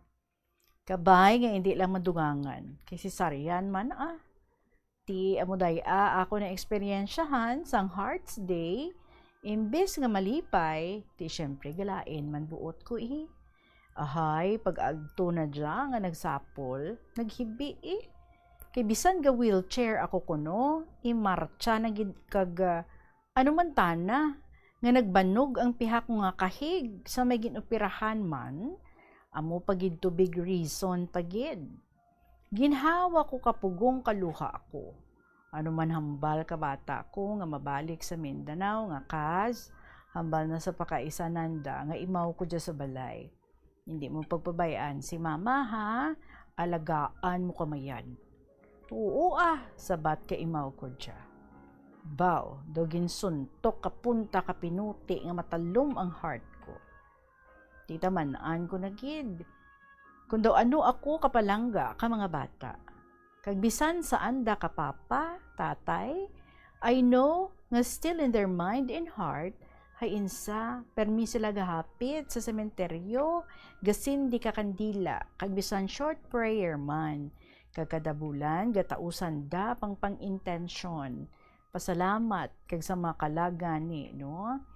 Kag sa mga kalag gani ang mga trials nga ato niya naagyan, hindi punishment from our Almighty God, but to let us know and some more effort and hope that silence of God is the answer sa ato niya mga trials and give us grace and blessings. So my dear friends, fellow ko nga mga senior citizens, hindi ta magkataka. May challenge gid nga maabot sa aton kabuhi. Sorry gid, hindi ako mahilig magbasa sa Bible. What I can say or write comes from the bottom of my heart. So I have to close now, hoping more challenges we will receive and we can face. Love lots, Ningni. Hi tita, nawili naman ako sa cellphone ko pero manaan ko, duro pa katama, sulat ko dyan. Again, God bless us all. Ningni.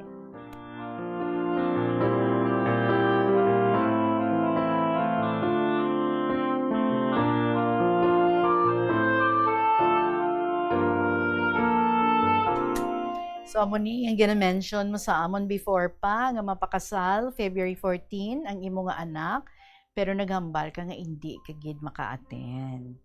For many reasons, especially health reasons. Sige lang nabalaan mo man, no? Nga bisan wala ka dito, full support yid, according sa ila, ang inyo nga family and even ang mga in-laws. Ara man, kag nagabulig yid, nagahatag sang full nga sa pagsuporta. And then kamo man, nakitaay man kamo sang imo nga anak. Well, let's hope nga you are getting better and better each day. Salamat gid sa imo ningni sang Lambunaw. Magapanabalik ang kay LP pagkatapos ng pila ka mga importante ng mga pahibalo.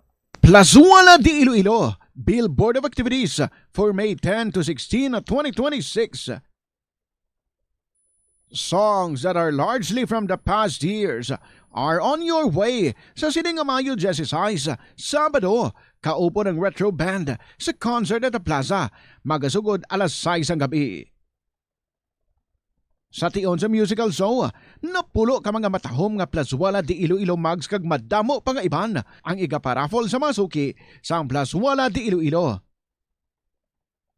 Sa Mayo 17, Domingo, ginaagdang tanan nga mangin kabahin sang Eucharistic celebration nga pagkahiwaton sa Latolda sa among adlaw alas 11 sang aga.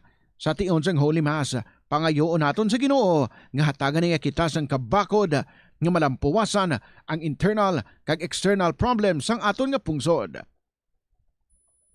Plazuela de Iloilo, we remain to be one with you in the common hope for a better community and a progressive country in 2026.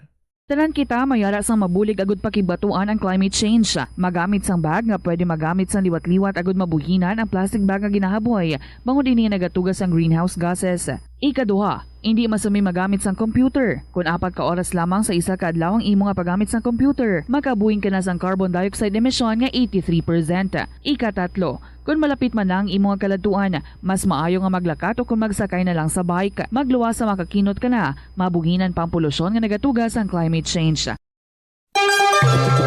Yari ang isa ka praktikal nga paagi agud makakinot sang tubig. Mag-practice ang mulching. Ang mulching Amo inaabala nga tabunan mo ang duta sa palibot sang tanom gamit ang mga laya nga dahon. Agud nga sa tion nga bunyagan mo, hindi madasig ang pag-evaporate sang tubig. Mas ma-absorb sang ugat ng tubig kag mas ma-improve ang plant health. Daw kaangay man nga ginahatagan mo ang imo tanom sang habol bilang proteksyon. Ini nga pahanumdom ginadulong sa inyo sang Flow Water Resources Incorporated, watering the seeds of progress. Practice ang good manners and right conduct ang makabulig sa paghimo sang positive, respectful environment para sa pagtuon. Nagapakita ini sang pagtahod hindi lang sa mga manunudlo kundi mangin sa imo mga classmate kag sa school community. Mag-abot sa eskwelahan on time. Ang pag-abot sang late sa klase kag sa aktibidad ang nagapakita sang kakulang sang respeto sa oras sang iban. Magpamati sa imo maestra o kun maestro samtang nagadiscuss sang lesson kag sundon sang maayo kun may yara sang instructions. Tawgon nga ma'am o kun sir ang imo teacher o kun staff. Kun may pamangkot, ibayaw ang kamot, agud mahatagan ikaw sang kahigayunan nga makasabat. Maggamit sang please, thank you kag excuse me kung... We have our next story from Lolo Dencio. Dear Inday Regine.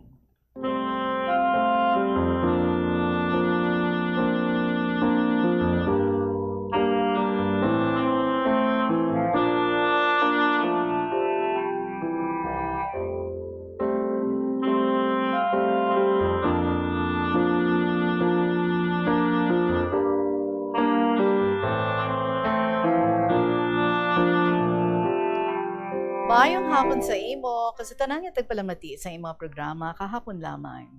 Una sa tanan, nagapasalamat ako sang halad ni Inday Mia nga binalaybay sa akon nga kaadlawan. Kay daw nagnubo ang akon edad. Sa matuod ni Inday Regine, ang kaadlawan ko April 17, kag 79 na ako. Okay, ayo lang 1 years ni Mia to. 78 ang hambal niya. Salamat sa aton Ginoo kay nakaabot ako sa edad nga ini. Abi mo Inday, kung sinong una nagtamyaw sa akon kaadlawan, ang apo ko nga kapid. Pag-abot ko halin sa simbahan, ginsugata ako nila kag kantahan sang Happy Birthday Lolo, ginamos kag monggo ang handa mo. Sa matuod, may gamay ako nga handa. Nagpagaling ako sang pilit, ang lakot, sago, saging, kamote kag ube. Galing Inday, kulang sa gata, kamahal sang lubi. Tag 50 ang isa, may pakagud pa 15 pesos. Nagluto ako sa spaghetti. Kulang man sang sauce. Maayo lang, ginlutuan ako sang sutanghon sang hinablos ko. Sang gabi, ginadalhan ako sang isa ko kahinablos sang lechon manok. Kay gabi na, wala namon makaon. Kag hindi ako mahilig magkaon sang lechon nga manok nga luto sang amoniho. Di ko pagbasahon, of course, Lolo. Kay kung makaon ako, nagapalang hugot ang lawas ko. Kagkadali magpanos, ti ginhimo ko, ginprito ko, ti lechon na pinirito pa. Kung sa akon lang, hindi na importante ang handaan. Kay tama kamahal sang tanan. Tiaw mo, ahaw nga kamote, 75 pesos ang 3 kabilog. Ang ube, 70 pesos ang kilo. Tang importante, magsimba, pangamuyo, nga hatagan ka sang maayo nga lawas. Galing Inday Regine, samtang gasulat ako, gabi na rukoy ako sang ubo, oy. Kag tinulo ang sipon ko. Ang malain pagid, kada ubo ko, gapi sweet ang ihi ko. Ambot Inday, ano ang sala ko? Nakadamo sang sakit ginahatag sa akon. Inday Regine, sa liwat, madamo ang salamat sa inyo, labi na gid sa imo, kay Inday Mia, sa gwapa nga si Jesusa, ang tagpadala. Lolo Dencio.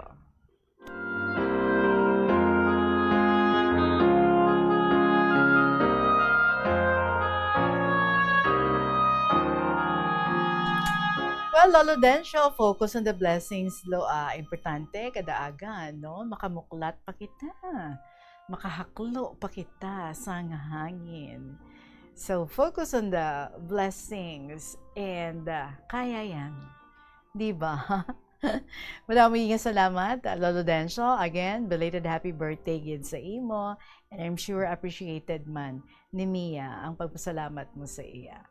Sa inyo mga istorya nila mga kabombo, anytime I would be happy to receive your stories. So, paki-email na lang sa mga istorya ninyo dira sa bombo_iloilo@bomboradio.info or write your stories, and then kung makalagaw ka mo diri sa syudad, hapit ka mo diri sa may Mapa Street, diri na locate ang istasyon sang Bombo, diri kita sa Sky City Tower sa Mapa Street, Iloilo City. Pwede nga ma-drop in ang inyong mga istorya, or pwede nyo man nga kung may mga neighbors, may mga friends ka mo, sa mga seniors naton dira, pwede, no? Nga ipadala na lang. Ayoon, nga kung pwede, basta makahapit sila diri sa Bombo. So, sila na lang, mabit-bit.